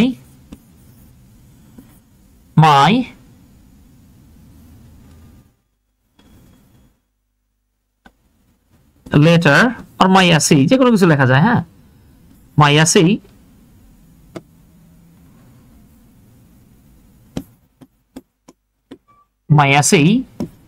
was not better than yours, আমার অ্যাসেটটা তোমার অ্যাসেট চেয়ে ভালো ছিল না। এই যে আমরা এখানে ইনভার্টেড কমা দিয়ে দিলাম। প্রিয় ভাই বোনেরা, এই অংশটা যদি মনোযোগ সহকারে দেখেন ইনশাআল্লাহ ন্যারেশনে আর জীবনেও আপনার সমস্যা থাকবে না। তাহলে খেয়াল করেন আমরা এখানে দেখতে পাচ্ছি রানা হলো আমাদের সাবজেক্ট, told এতটুকু হচ্ছে রিপোর্টিং ভার্ব, মিমি এইটা হলো আমাদের অবজেক্ট। আমরা এখানে একটা বিষয় একটু খেয়াল করব, সেটা হচ্ছে যখন কোনো পুরুষ মানুষের নাম থাকবে মনে মনে আমরা তাকে হি ধরে নেব, যখন কোনো মেয়ে মানুষের বা নারীর নাম থাকবে মনে মনে আমরা তাকে সি ধরে নেব। এবার যখনই আমরা ইনভার্টেড কমার ভিতরে যাব আমাদেরকে এবার পার্সন গুলো খুঁজে বের করতে হবে। তাহলে আমরা এই বাক্যটাতে দেখতে পাচ্ছি মাই লেখা আছে। মাই কোন পার্সন ভাইয়া? মাই হলো ফার্স্ট পার্সন। মাই কোন পার্সন? First person. এখন আপনাদের সাথে কিন্তু আমি একটা বক্স আলোচনা করেছিলাম, এই বক্সটাতে আমি বলেছিলাম আই হলো ফার্স্ট পার্সনের 1 নাম্বার ফর্ম, মি হলো 2 নাম্বার ফর্ম, আর মাই হলো 3 নাম্বার ফর্ম। তাহলে বলেন তো ফার্স্ট পার্সনের মাইটা কত নাম্বার ফর্ম? 3 number form. তাহলে আমরা বলবো যে মাই হলো ফার্স্ট পার্সনের 3 নাম্বার ফর্ম। এরপরে আমরা পেয়ে গেছি ওয়াজ। তো আমরা একটু আগে দেখে আসছি যদি ডাইরেক্ট স্পিচে ওয়াজ থাকে অথবা ওয়ার থাকে, ইনডাইরেক্ট স্পিচে গিয়ে হ্যাড বিন হয়। তাহলে অ্যামিজার থাকলে ওয়াজ ওয়ার থাকলে কি বাবা? Had been. এগুলা কিন্তু ভুলে যাওয়া যাবে না, হ্যাঁ। এবার চলে আসেন তারপরে দেন ইয়োর্স এটা কোন পার্সন? আমরা জানি ইউ হলো সেকেন্ড পার্সন। এবার আমরা একটু গুণে দেখি তো, yourself or yourselves, তারপর হচ্ছে yours। তাহলে আমরা একটু এই জায়গাটাতে আবার গুণে দেখি একটু। ইউ কোন পার্সন? Second person. এই যে 1 number, 2 number, 3 number, 4 number, 5 number. একটু মনোযোগ সহকারে দেখেন, প্রথমবার ধরতে পারলে আর কোনোদিন সমস্যা থাকবে না ইনশাআল্লাহ। ঠিক আছে বাবা? তাহলে yourself, yours। এই যে yours কোন পার্সন? সেকেন্ড পার্সনের কয় নাম্বার ফর্ম? 5 number form. তাহলে আমরা বুঝে ফেলাইছি এইটা হলো সেকেন্ড পার্সনের 5 নাম্বার ফর্ম। তাইলে আপনার আমার জানা আছে ফার্স্ট পারসন কি অনুযায়ী চেঞ্জ হয়, সাবজেক্ট অনুযায়ী। তাহলে এই যে মাই, এটা যেহেতু ফার্স্ট পারসন, এইটা চেঞ্জ হবে সাবজেক্ট অনুযায়ী। সাবজেক্ট মানে কে? হি অনুযায়ী। ঠিক আছে, এইবার আসেন, আমাদের এইটাও কিন্তু জানা আছে যে ইয়োর্স, এটা সেকেন্ড পারসনের 5 নাম্বার ফর্ম। সেকেন্ড পারসন কি অনুযায়ী চেঞ্জ হয়? অবজেক্ট। তাহলে আমরা এই যে ইয়োর্স যেটা আছে, এটারে কি অনুযায়ী পরিবর্তন করব? সি অনুযায়ী পরিবর্তন করব আমরা। ঠিক আছে, আপনারা বুঝতেছেন কিনা প্লিজ একটু বলেন তো বাবা। আমি যেটা লিখছি আপনারা বুঝতেছেন কিনা আমাকে একটু বলেন না। আপনারা না বুঝলে আমি প্রয়োজনে চেষ্টা করব আরো ডিপ ব্যাখ্যা করার। ঠিক আছে, আচ্ছা তাহলে আমরা কি বললাম? ফার্স্ট পারসন সাবজেক্ট অনুযায়ী পরিবর্তন হয়, সাবজেক্ট অনুযায়ী পরিবর্তন করব। সেকেন্ড পারসন অবজেক্ট অনুযায়ী পরিবর্তন হয়, এই যে আমরা অবজেক্ট অনুযায়ী পরিবর্তন করব। আচ্ছা মাশাআল্লাহ, যারা যারা কমেন্ট করছেন সবাইকে ভাই বোন অসংখ্য ধন্যবাদ। হ্যাঁ,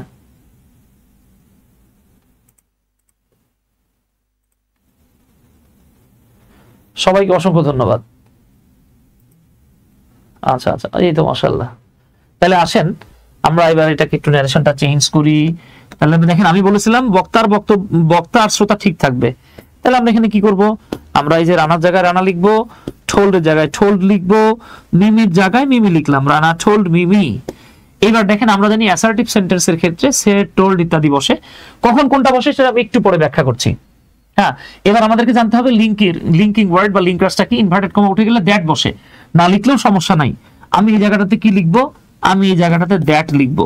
আমি যদি দ্যাট না লিখি, কারো বাবার ক্ষমতা নাই এখানে আমারটা কেটে দেয়, সুযোগ নাই। এন্ড কেউ যদি গায়ের জোরে কাটে তাহলে তো আসলে বলার কিছু নাই, বুঝতে পারছেন? আচ্ছা, এইবার দেখেন তো বাবা কি আছে? I, me, my.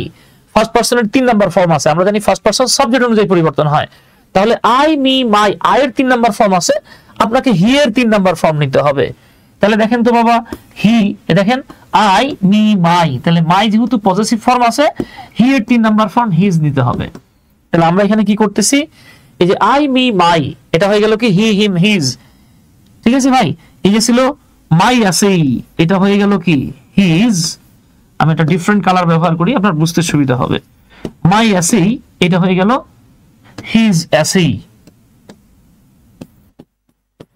হিজ আছেই। এইবার দেখেন আছে ওয়াজ নট। এখানে এই যে আমাদের সুইটি একটা মারাত্মক ভুল করে ফেলছে। ঠিক আছে, আমাদের সুইটি একটা মারাত্মক ভুল করে ফেলছে। দেখে এই কাজটা আর কিটা করছে। হ্যাঁ, আচ্ছা সুইটি এই কাজটা করছে। হ্যাঁ, আর কেউ করছে কিনা দেখি। ভাই আপনারে মনে রাখতে হবে, যে সকল অক্সিলারি ভার্বের অংশ থাকে একটা, যেমন am, is, are, was, were, not তাদের প্রথম পরেই বসে। যে সকল অক্সিলারি ভার্বের অংশ থাকে 2টা বা 3টা, নট তাদের প্রথম অংশের পরে বসে। ঠিক আছে, তাইলে আমরা জানি ওয়াজ, ওয়্যার থাকলে কি হয়? ওয়াজ, ওয়্যার থাকলে হয় হ্যাড বিন, কিন্তু নট তো আছে। তাহলে আমাদেরকে এখানে যেই কাজটা করতে হবে, আমরা লিখবো হ্যাড বিন, নট লেখা যাবে না, আমরা লিখবো হ্যাড নট বিন। এই যে নটের যে ঘটনাটা, এই জায়গাতে আমাদের সুইটি বোকামি করে ফেলছেন। এবার বেটার জায়গায় বেটার লিখলাম, বেটার দেন। এইবার দেখেন ইয়োর্স আছে, ইয়োর্স। তাহলে ইয়োর্সটা আমরা কি করব? সেকেন্ড পারসন অবজেক্ট অনুযায়ী পরিবর্তন হয়। সেকেন্ড পারসনের কত নাম্বার ফর্ম আছে? I, me, my, myself, mine, 5 number. তাহলে আমরা শি এর 5 নাম্বার ফর্ম নিব। শি এর 5 নাম্বার ফর্মটা কি রে ভাই? She, her, her, herself, hers. এই যে দেখেন হার্স, এই যে কি ছিল? ইয়োর্স। ইয়োর্স ছিল ডাবল পজেসিভ বা 5 নাম্বার ফর্ম। সো এখানে চলে আসতেছে হার্স। এই যে আমাদেরকে এখন লিখতে হচ্ছে হার্স। আশা করি এতটুকু বুঝে ফেলছেন ইনশাআল্লাহ। এরপরও যদি কারো কোনো কোয়েশ্চেন থাকে জাস্ট আমারে বলে ফেলেন, আমি চেষ্টা করব আপনাদের এই প্রশ্নের উত্তর আরো সহজে দেয়া যায় কিনা। বাট আমার মনে হয় না এরপরে আর প্রশ্ন থাকার তেমন কোনো সুযোগ আছে। জুয়েল ভাই, রাধারানী, শরাফত হোসেন, রনি, হৃদয় চন্দ্র দেব, উজ্জ্বল হোসেন ভাই, রাসেল ভাই সহ ফারুক হোসেন, অভি, মোজাম্মেল ভাই, এই তো সবাইকে ধন্যবাদ। আচ্ছা আচ্ছা, মাশাআল্লাহ, জাযাকাল্লাহ। তাহলে আই হোপ ইনশাআল্লাহ এটা আমরা পারবো। ওকে স্যার, আমি শেয়ার করে রাখছি, পরে দেখবো। আমার কাছে আপনার পেজের অনেক ক্লাস আছে। আচ্ছা আচ্ছা, ধন্যবাদ ভাই। ঠিক আছে, আচ্ছা, তাহলে আসেন আমরা এবার পরের অংশটাতে চলে যাচ্ছি। আমি ধরে নিচ্ছি এই পর্যন্ত আপনার বুঝতে কোনো সমস্যা হবে না, আপনি পারবেন, এই পর্যন্ত কারো কোনো ঝামেলা হবে না ইনশাল্লাহ। তাহলে আমরা আরেকটা প্রশ্নের উত্তরে চলে যাই। ধরে নেন এরকম থাকলো, এটা আমরা 2 নং প্রশ্নে চলে গেছি যে হি টোল্ড মি, সে আমারে বলল I helped myself to help you. I help myself, আমি নিজেকে সাহায্য করি, টু হেল্প ইউ, তোমাকে সাহায্য করার জন্য, অর্থাৎ আমি নিজের কাজ নিজে করি যাতে তোমার উপকার হয়। হ্যাঁ, মিঠু আল ওমর ভাই, আলহামদুলিল্লাহ ভাইজান ভালো আছি। মিঠু আল ওমর ভাই, ধন্যবাদ ভাই, থ্যাংক ইউ ভাই, মিঠু আল ওমর ভাই। এক ভাই বলছেন, আব্দুল্লাহ মাহমুদ ভাই বলতেছেন সেটের পরে টু বসে, টোল্ডের পরে কেন টু হয় না? চমৎকার কথা বলছেন। আচ্ছা, এই প্রশ্নের উত্তর দিব ভাই, আমি ব্যাখ্যা করবো, সমস্যা নাই। তাহলে দেখেন আমরা দেখতে পাচ্ছি হি হলো আমাদের সাবজেক্ট, টোল্ড হচ্ছে রিপোর্টিং ভার্ব, আর মি কি জিনিস? মি হইছে গিয়া অবজেক্ট। তাহলে subject verb reporting verb, subject reporting verb object সব পেয়ে গেছি। এবার আমরা একটু দেখি তো আই কোন পারসন? আই হলো ফার্স্ট পারসন। এবার আই ফার্স্ট পারসনের কয় নাম্বার ফর্ম? আই নিজেই 1 নাম্বার ফর্ম। দ্যাট না বসালে কমা হবে কিনা? নো, দ্যাট না বসালে কমা হবে না হারেস ভাই, দ্যাট না বসালে কিচ্ছু দিতে হবে না। তাহলে এটা হলো ফার্স্ট পারসনের 1 নাম্বার ফর্ম। হেল্পড এটা হচ্ছে V2, আমরা জানি V2 থাকলে হেড প্লাস V3 হয়। এবার মাইসেলফ কোন পারসন? মাইসেলফ কোন পারসন? এইটাও ফার্স্ট পারসন। ফার্স্ট পারসনের কত number form? I, me, my, myself. এই যে দেখেন ফার্স্ট পারসনের 4 নাম্বার ফর্ম মাইসেলফ। তাহলে আমরা এখানে লিখে ফেলতেছি 4 নাম্বার ফর্ম। এরপরে টু হেল্প ইউ, এই যে ইউ হলো সেকেন্ড পারসন, আমরা জানি সেকেন্ড পারসন হচ্ছে ইউ। এবার যেহেতু ভার্বের পরে আছে তার মানে এটা অবজেক্টিভ ফর্ম বা 2 নাম্বার ফর্ম। তাহলে আমাদের যেহেতু জানা আছে, মানা আছে, উদাহরণ টানা আছে, আমরা কি জানি যে 1 2 3 SON, first person subject, second person object, third person no change, আমরা বলে আসছি কিন্তু। হ্যাঁ, তাহলে এবার দেখি তো আমরা ফার্স্ট পারসন কয়বার আছে। এই যে দেখেন আমাদের এখানে ফার্স্ট পারসন 2 বার আছে, তাহলে এই ফার্স্ট পারসন সাবজেক্ট অনুযায়ী পরিবর্তন হবে। এই যে আরেকটা ফার্স্ট পারসন, এইটাও সাবজেক্ট অনুযায়ী পরিবর্তন হবে। You second person, second person কি অনুযায়ী পরিবর্তন হয়? অবজেক্ট অনুযায়ী। তাহলে আমরা এই যে সেকেন্ড পারসনটাকে আমরা অবজেক্ট অনুযায়ী পরিবর্তন করব। অবজেক্ট কি? এটা এই যে মি অনুযায়ী পরিবর্তন হবে। তাহলে এটা আপনারা একটু করে দেন, না পারলে মেহু না, আমি তো আসি।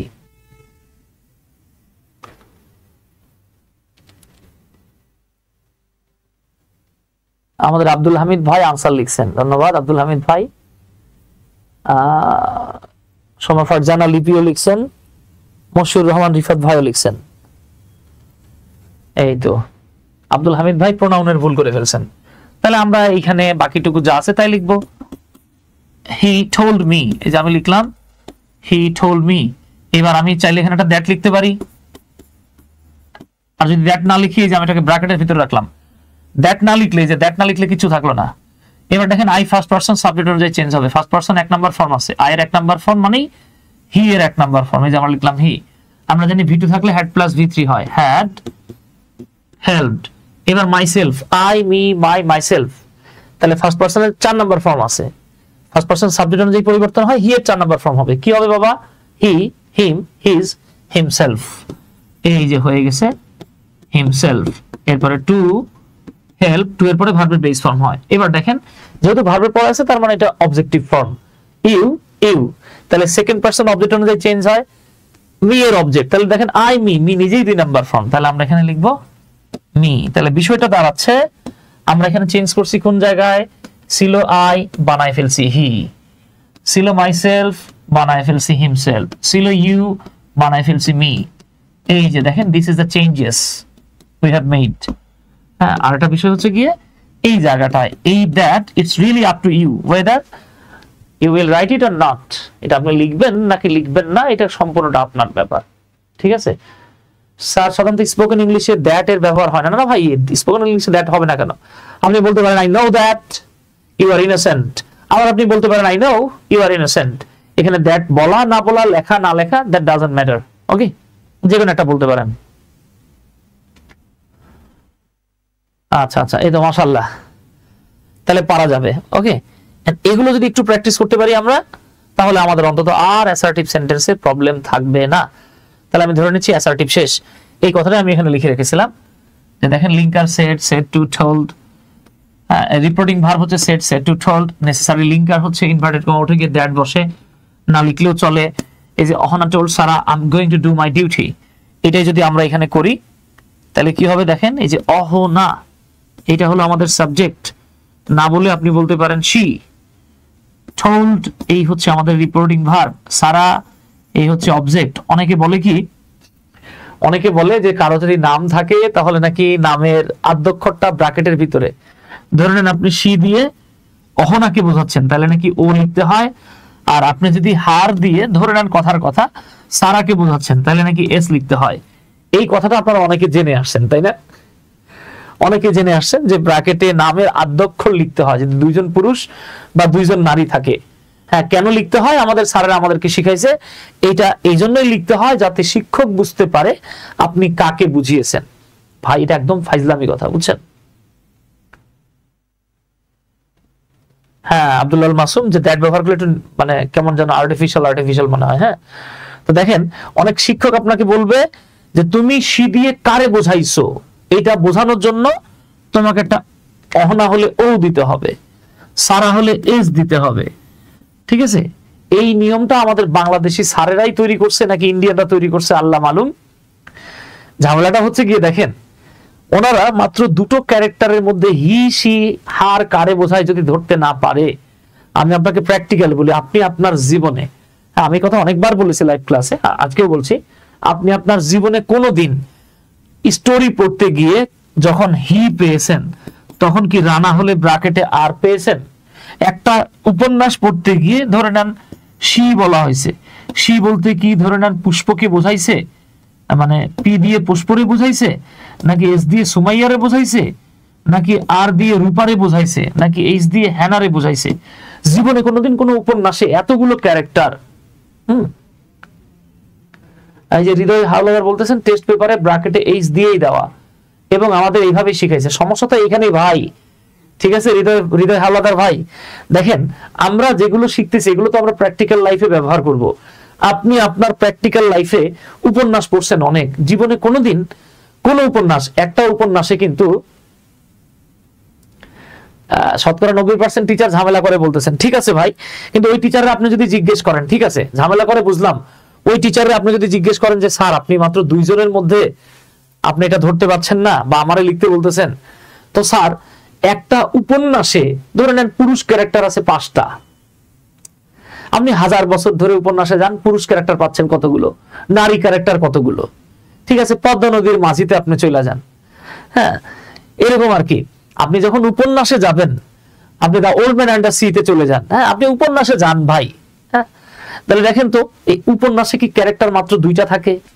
একটা উপন্যাসে একটা শর্ট স্টোরিতে হিউজ ক্যারেক্টার থাকে। আপনি জীবনে দেখছেন ওইখানে শি লিখলে কার নাম বোঝানো হয়েছে, তার আদ্যক্ষর দিছে। ছোট গল্পে কি কখনো দেখছেন হার লিখলে কারে বোঝানো হয়েছে?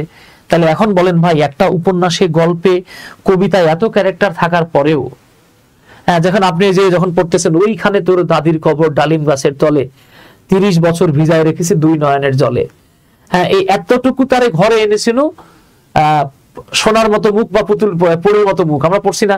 এখন আপনি দেখেন তো ওই তারে বলার পর কি বলে দিছে যে তোর দাদি, ব্র্যাকেটে তোর দাদি, তোর ফুপু, মানে এটা একটা ফাইজলামি না? এই সিস্টেমটা আমাদের বাংলাদেশে একটা প্রচলিত আছে ভাই। হ্যাঁ, এই সিস্টেমের বাস্তব কোনো ভিত্তি নাই। আমি আবারও বলি, এই প্রক্রিয়াটার বাস্তব কোনো ভিত্তি নাই। এখন কেউ যদি গায়ের জোরে আপনার দেওয়ায় নেয়, কিছু করার নাই। আমি তো বলছি ভাই, এক্ষেত্রে কিছু করার নাই। আপনার স্যার না লিখলে কেটে দেয়, আপনি লিখবেন। এখন কি করবেন? না লিখলে যেহেতু কেটেই দেয়, কিছু করার তো নাই, লিখতে হবে। ওকে, আচ্ছা, তো যাক আমি এখানে চলে আসছি বাবা, অনেক আজাইরা পেঁচা হয়ে গেল, এটা মাথায় রাখবেন। তাহলে আই হলো কি কোন পারসন? First person. কয় নাম্বার ফর্ম? 1 number form. তাহলে এটা সি অনুযায়ী চেঞ্জ হবে। এম ইজ আর থাকলে ওয়াজ আর হয়। এই যে মাই কোন পারসন? মাই, এইটাও ফার্স্ট পারসন। কয় নাম্বার ফর্ম? 3 number form. তাহলে ফার্স্ট পারসন সাবজেক্ট অনুযায়ী আবার ফার্স্ট পারসন আবার সাবজেক্ট অনুযায়ী চেঞ্জ হবে। তাহলে আমরা লিখব Ohana told Sarah that she am is are থাকলে ওয়াজ আর হয় she was going to do her duty। এগুলো এখন ভাই বাচ্চাদের হয়ে গেছে, হ্যাঁ এগুলো এখন বাচ্চাদের কোয়েশ্চেন হয়ে গেছে, এখন আপনারা যে কোনো একটা দিলে আপনি করতে পারবেন ইনশাআল্লাহ। এইবার আসেন এই কোশ্চেনটাতে একটা টুইস্ট আছে, হ্যাঁ এই প্রশ্নটাতে একটা টুইস্ট আছে। টুইস্টটা কি? হি টোল্ড দ্য স্টুডেন্টস, সে ছাত্রছাত্রীদেরকে বলল আইস। আইস হলো ভাই থার্ড পারসন, তো আমরা জানি first person, second person, third person. First person subject অনুযায়ী, সেকেন্ড পারসন অবজেক্ট অনুযায়ী, থার্ড পারসন নো চেঞ্জ। তাহলে আইস আমাদের জানা আছে আমি, আমরা, তুমি, তোমরা ছাড়া বাকি আছেন যারা থার্ড পারসন তারা। আইস যেহেতু third person no change, change হবে না। আর দেখেন এখানে বলা হচ্ছে আইস ফ্লোটস অন ওয়াটার, বরফ পানিতে ভাসে। এই যে বরফ পানিতে ভাসে এইটা একটা চিরন্তন সত্য কথা। যখন কোনো চিরন্তন সত্য বাক্য থাকবে আপনি ন্যারেশন চেঞ্জ করলে সেই বাক্যে ভার্বের কোনো পরিবর্তন আনতে পারবেন না। তাহলে আমাদের এটাই লিখতে হবে হি টোল্ড দ্য স্টুডেন্টস, সে ছাত্রছাত্রীদেরকে বলল দ্যাট যে আইস, আইস তো চেঞ্জ হচ্ছে না, আইস এই যে ছিল ফ্লোটস, আপনি আবার ভুলেও ফ্লোটেড লিখে দিয়েন না। তাহলে এখানে যা আছে আমাদের তাই লিখতে হবে, আমরা চেঞ্জ করতে পারছি না কেন? কারণ চিরন্তন সত্য। আইস ফ্লোটস অন ওয়াটার, বরফ পানিতে ভাসে। আশা করি ইনশাআল্লাহ এ পর্যন্ত আমাদের কারো কোনো সমস্যা বা প্রশ্ন থাকার সুযোগ নাই ইনশাআল্লাহ। বুলবুল ম্যাথ, বুলবুল ভাই বলছেন মাশাআল্লাহ, ধন্যবাদ বুলবুল ভাই। ওকে, এবার আসেন আপনাদের সাথে আরেকটা গুরুত্বপূর্ণ কথা বলি, ঠিক আছে? এইটা আমি স্লাইডে লিখি নাই রুলটা, এটা অত্যন্ত গুরুত্বপূর্ণ রুল, আমরা মাথায় রাখবো। আমরা এই রুলটা একটু মাথায় রাখবো, খুব গুরুত্বপূর্ণ রুল ভাই। সেটা হচ্ছে দেখেন এটা আপনি ডাইরেক্ট যেটা বলে শান্তি পান বললেন, হ্যাঁ ডাইরেক্ট স্পিচ এর রিপোর্টিং ভার্বটি, ডাইরেক্ট স্পিচ এর রিপোর্টিং ভার্বটি প্রেজেন্ট বা ফিউচার টেন্সে থাকলে, তাহলে ডাইরেক্ট স্পিচে যে রিপোর্টিং ভার্বটা থাকবে সেটা প্রেজেন্ট টেন্স বা ফিউচার টেন্সে থাকলে, ইনডাইরেক্ট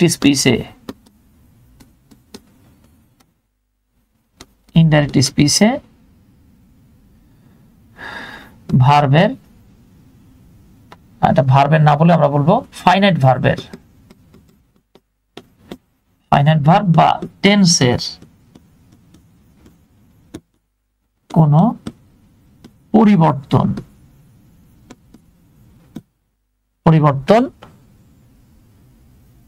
হয় না, শুধু পার্সনের পরিবর্তন হয়, শুধু পার্সন ও নিয়ারেস্ট ওয়ার্ডের পরিবর্তন হয়,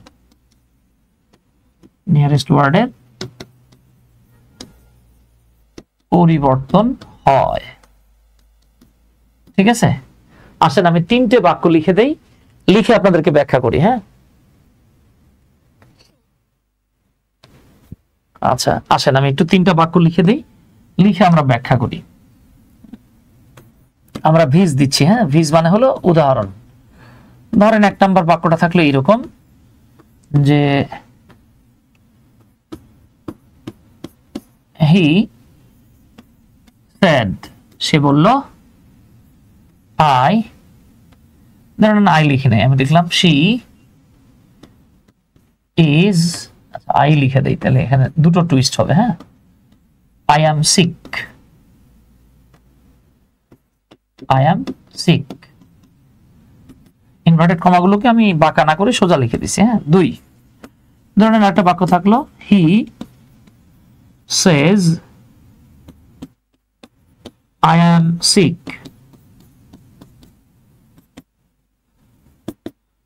তিন নাম্বার ধরেন এরকম থাকলো হি উইল সেই আই am sick। আচ্ছা আমি রুল তো লিখে দিলাম, হ্যাঁ আপনারা রুল অনুযায়ী দেখি এই বাক্যটা লিখতে পারেন, তিনটা বাক্যের সমাধান করতে পারেন কিনা। হ্যাঁ একটু কুইকলি চেষ্টা করি আমরা, দেখি পারা যাবে ইনশাল্লাহ। এই তো থ্যাংক ইউ। তাহলে আমরা আগে একটু দেখে নেই। দেখেন এই যে রিপোর্টিং ভার্বটা এটা পাস্ট টেন্সে আছে, এই যে রিপোর্টিং ভার্বটা এইটা আবার প্রেজেন্ট টেন্সে আছে, পরেরটা আবার ফিউচার টেন্সে আছে। তাহলে আমাদেরকে বলা হচ্ছে রিপোর্টিং ভার্বটা প্রেজেন্ট বা ফিউচার টেন্সে থাকলে ইনডাইরেক্ট স্পিচে ফাইনাইট ভার্ব বা টেন্সের কোনো পরিবর্তন হয় না।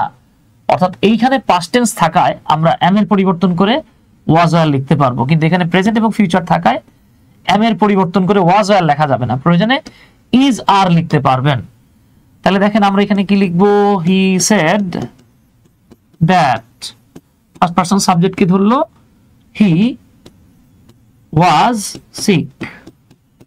এখন বলতে পারেন যে ভাইয়া এখানে এরকম হলো কি জন্য, এমটা ওয়াজ হলো কেন? এমটা এই জন্যই ওয়াজ হয়েছে যে এখানে পাস্ট টেন্স আছে। কিন্তু পরেরটাতে যদি চলে আসি আমরা, দেখেন আমাদেরকে লিখতে হচ্ছে হি সেজ দ্যাট, এবার আইটা হি রে ধরে হি হয়ে গেল। এবার অ্যামিজার থাকলে ওয়াজ ওয়ার হয়, কিন্তু এটা হয়ে যাচ্ছে ইজ সিক। এখন আপনার মনে হতে পারে ভাই এইটা এমন কেন হলো? এটা এই জন্যই এমন হয়েছে যে প্রেজেন্ট টেন্সে থাকায়। ওকে, রিপোর্টিং ভার্ব যদি প্রেজেন্ট টেন্স বা ফিউচার টেন্সে থাকে তখন এই ঘটনাটা ঘটে। এবার দেখেন he will say, future tense চলে আসছে, তাহলে আমরা কি লিখবো, he will say that. I first person সাবজেক্টকে ধরে হি হয়ে গেল। এবার আই এর পরে এম লেখা গেছে, টেন্স চেঞ্জ করা যাবে না, জাস্ট এম আছে এটাকে প্রেজেন্ট টেন্সে রাখতে হবে, লিখতে হবে ইজ। তাহলে এমটা ইজ, এখানে এমটা ইজ, কিন্তু এইখানে এমটা ওয়াজ হয়ে গেছে। ওকে, কেন হয়েছে আশা করি আমার আর আপনাদেরকে বলতে হবে না, কারণ এখানে ছিল প্রেজেন্ট টেন্স, এইখানে সরি এখানে পাস্ট টেন্স থাকায় আমরা ওয়াজ লিখছি, এইখানে কি আসছে প্রেজেন্ট টেন্স, তাই চেঞ্জ হলো না। এখানে আছে ফিউচার টেন্স, তাই চেঞ্জ হলো না। বোঝা গিয়েছে কিনা প্লিজ আমাকে একটু বলেন।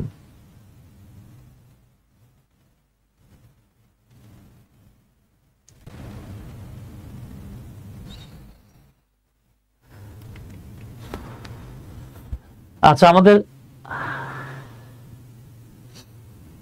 আবু হারেস মিয়া ভাই বলছেন যে স্যার আইদার বা নাইদার দিয়ে একটা এক্সাম্পল দেন। ওকে দিচ্ছি, কোনো সমস্যা নাই, লিখে দেই। দেখেন ধরেন আমি একটা বাক্য লিখলাম, হ্যানা সেড টু মি, হ্যানা আমাকে বলল। আচ্ছা এখানে সুন্দর একটা কথা মনে পড়ছে, বলে নেই। দেখেন ভাই মাথায় রাখবেন, এই যে said plus no object, said ভার্বটার পরে কোনো অবজেক্ট বসে না। কেন বসে না মাথায় রাখবো আমরা, সেড ভার্বটা হচ্ছে ইন্ট্রানজিটিভ ভার্ব, সেড এর পরে অবজেক্ট লাগে না, এটা ইন্ট্রানজিটিভ ভার্ব। 2 নাম্বার, আপনি যদি সেড ভার্বটার পরে একটা অবজেক্ট নিতে চান তাহলে আপনাকে সেড টু প্লাস অবজেক্ট নিতে হবে। তার মানে আপনার এখানে যেটা মনে রাখতে হবে, শুধু সেট থাকলে নো অবজেক্ট, কখনোই অবজেক্ট হবে না। সেট টু থাকলে এরপরে অবজেক্ট নিতে হবে আপনাকে। ওকে, এরপরে খেয়াল করে দেখেন 3 নাম্বার, আপনি যখন টোল্ড লিখবেন প্লাস অবজেক্ট থাকবেই। তাহলে বিষয়টা দাঁড়াচ্ছে দেখেন, টোল্ডের পরে অবজেক্ট থাকা বাধ্যতামূলক। কেন বাধ্যতামূলক? কারণ এইটা হলো একটা ট্রানজিটিভ ভার্ব। আমাদের জানা আছে যে ট্রানজিটিভ ভার্ব, যে ভার্বের অবজেক্ট থাকে সেটা হচ্ছে ট্রানজিটিভ ভার্ব। হ্যাঁ, টোল ট্রানজিটিভ ভার্ব হয়, এরপর অবজেক্ট লেখা বাধ্যতামূলক। আর দেখেন সেড হচ্ছে ইনট্রানজিটিভ ভার্ব, এরপর অবজেক্ট লিখতে হবে না। যদি সেডের পরে অবজেক্ট লিখতে চান তাহলে আপনাকে একটা টু লেখা তারপর অবজেক্ট লিখতে হবে। ওকে ডিয়ার, আচ্ছা তাহলে দেখেন হ্যানা সেড টু মি, হ্যানা আমাকে বলল। আচ্ছা তাহলে সুতরাং আমরা কি বুঝলাম? সুতরাং আমরা বুঝলাম সেড টু প্লাস অবজেক্ট থাকলে, যদি সেড টু প্লাস অবজেক্ট থাকে সেক্ষেত্রে সেডের পরে টু প্লাস অবজেক্ট লিখছেন, টোল্ড প্লাস অবজেক্ট বসে। তার মানে সেডের পরে অবজেক্ট লিখতে গেলে আপনাকে টু লিখতে হবে, টোল্ডের পরে অবজেক্ট বসবে, কোনো 2 3 বসবে না। ঠিক আছে, এইটাই হলো ঘটনা আর কি, একটা ট্রানজিটিভ আর একটা ইনট্রানজিটিভ। এবার চলে আসেন, আমি যখন বললাম Hannah said to me, Hannah আমাকে বলল either I or you have to do it. দেখেন either I or you have to do it, আমরা বাইরের অংশটাকে বাদ দিয়ে দেই, জাস্ট ভিতরের অংশটাতে আসেন। আমরা জানি আইদার অর দ্বারা যদি দুটো সাবজেক্ট যুক্ত থাকে, আইদার অর, নাইদার নর, weather or, not only but also, এই শব্দগুলো দ্বারা, অর দ্বারা যদি দুইটা সাবজেক্ট যুক্ত থাকে, ভার্বটা সবসময় দ্বিতীয় সাবজেক্ট অনুযায়ী হয়। ঠিক আছে, তাহলে এইবার দেখেন তো ভাই যে ইউ অনুযায়ী হ্যাভ বসছে, আমার ভাইবেন না। আচ্ছা আমি এখানে ইউ না লিখা অন্য একটা সাবজেক্ট লিখে দিই, ধরেন আমি লিখলাম এখানে রানা। হ্যানা বলল আইদার আই অর রানা, হয় আমি নয়তো রানাকে হ্যাভ টু ডু ইট। হ্যাঁ, তো রানার ক্ষেত্রে হ্যাভ টু হবে না, হবে হ্যাজ টু ডু ইট। এবার আপনারা একটু খেয়াল করেন তো, এখানে আই আছে, এখানে রানা আছে, আই অনুযায়ী হ্যাভ হতো, এইখানে দ্বিতীয় সাবজেক্ট রানা অনুযায়ী কি হয়েছে, হ্যাজ হয়ে গেছে। এটা ন্যারেশন চেঞ্জ করার কথা আমাদেরকে হারিস ভাই বলছিলেন, এই যে আমি লিখতেছি হ্যানা টোল্ড, এই যে দেখেন আমি সেড টুর পরিবর্তে টোল্ড লিখে ফেলছি, এই হলো কি ঘটনা, হ্যানা টোল্ড মি দ্যাট। এবার দেখেন আইদার, দ্যাট আইদার, এবার দ্যাট এবং আইদার একসাথে আসায় আপনি চাইলে এই দ্যাটটাকে উজ্জ্বল রেখে দিতে পারেন।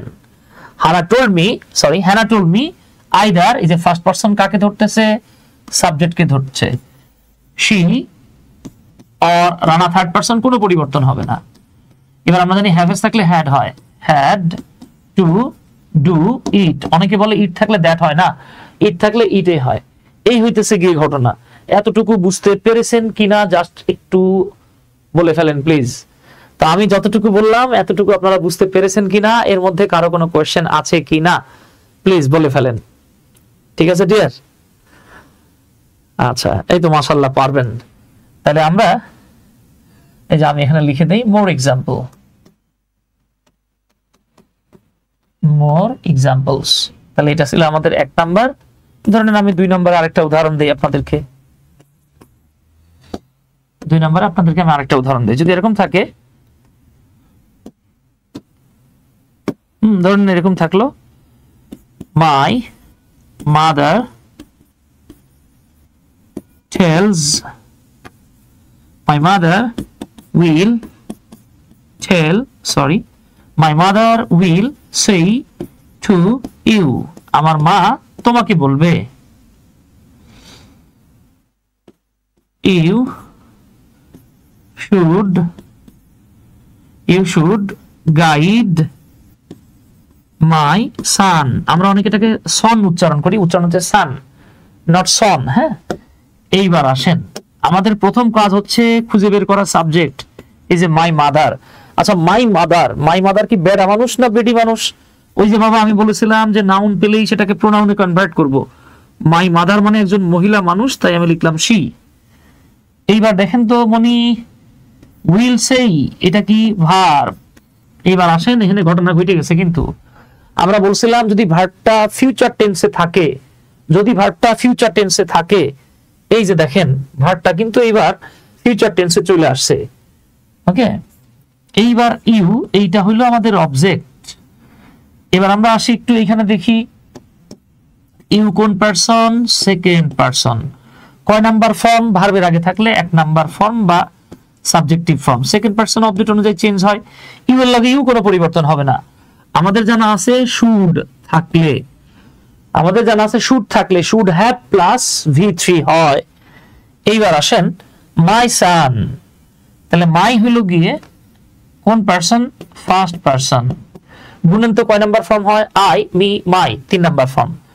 তাহলে ফার্স্ট পারসন আমরা জানি, এই যে একটু আগে বলেছি 1 2 3 S O N, first person subject, second person object, third person no change. তাহলে এই যে ফার্স্ট পারসন কি অনুযায়ী চেঞ্জ হবে বাবা? এই ফার্স্ট পারসনটারে আমাদের চেঞ্জ করতে হবে সাবজেক্ট অনুযায়ী। সাবজেক্ট বলতে এখানে শি অনুযায়ী। তাহলে আসেন এইখানে ন্যারেশন পরিবর্তনে একটা মারাত্মক টুইস্ট আছে। তাহলে মাই মাদার, যে আমি এটা কিন্তু আবার এখানে সি লিখবো না, আগে লিখে নিব মাই মাদার উইল সেই। দেখেন উইল সেই, তাহলে আমরা উইলের জায়গায় উইল লিখলাম। আমরা কিন্তু জানি সেট টু থাকলে টোল্ড বসে, এখানে কিন্তু সেট টু নাই, খেয়াল করেন বাবা। আমরা জানি সেট টু প্লাস অবজেক্ট থাকলে সেক্ষেত্রে টোল্ড প্লাস অবজেক্ট বসে। তাহলে আমরা যদি দেখি সে টু প্লাস অবজেক্ট আছে, এখানে কি হবে, টেল প্লাস অবজেক্ট হবে। এখানে কিন্তু টোল্ড বলা যাচ্ছে না। কেন যাচ্ছে না? কারণ এখানে তো সেইড নাই, সেই আছে, সেই। ওকে, আচ্ছা, তাহলে আমরা দেখেন উইল টেল, এই যে টেল হয়ে গেছে কিন্তু এটা টোল্ড না, ইউ। এইবার ইনভার্টেড কমা উঠাই দিয়ে কি লিখবেন, দ্যাট। ইউ আবার ইউরে ধরলো, তাই না?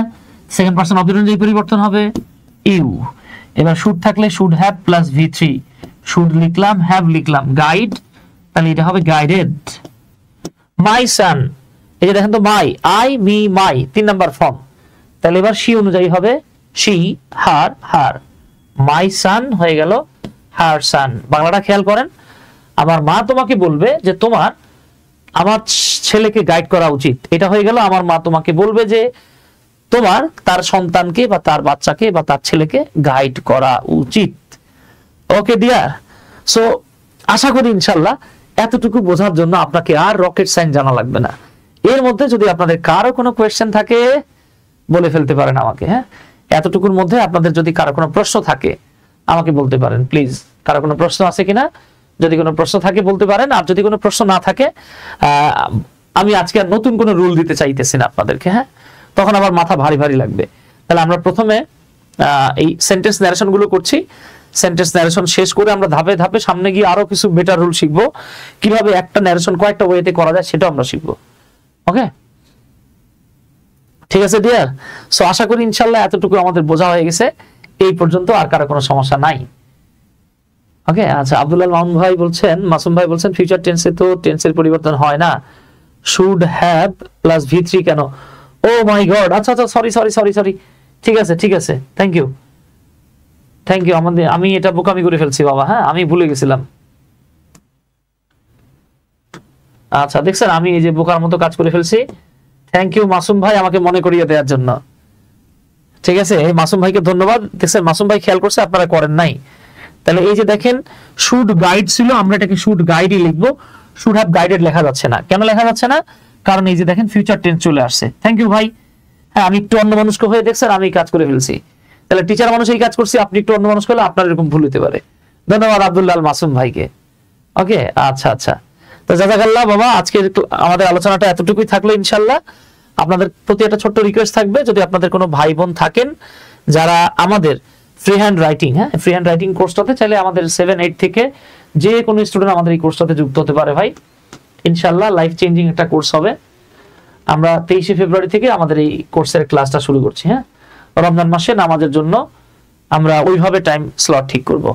তো আপনাদের জন্য শুভকামনা থাকলো। ইনশাআল্লাহ নেক্সট ক্লাসে আবার দেখা হবে। আসসালামু আলাইকুম, আদাব, আল্লাহ হাফেজ।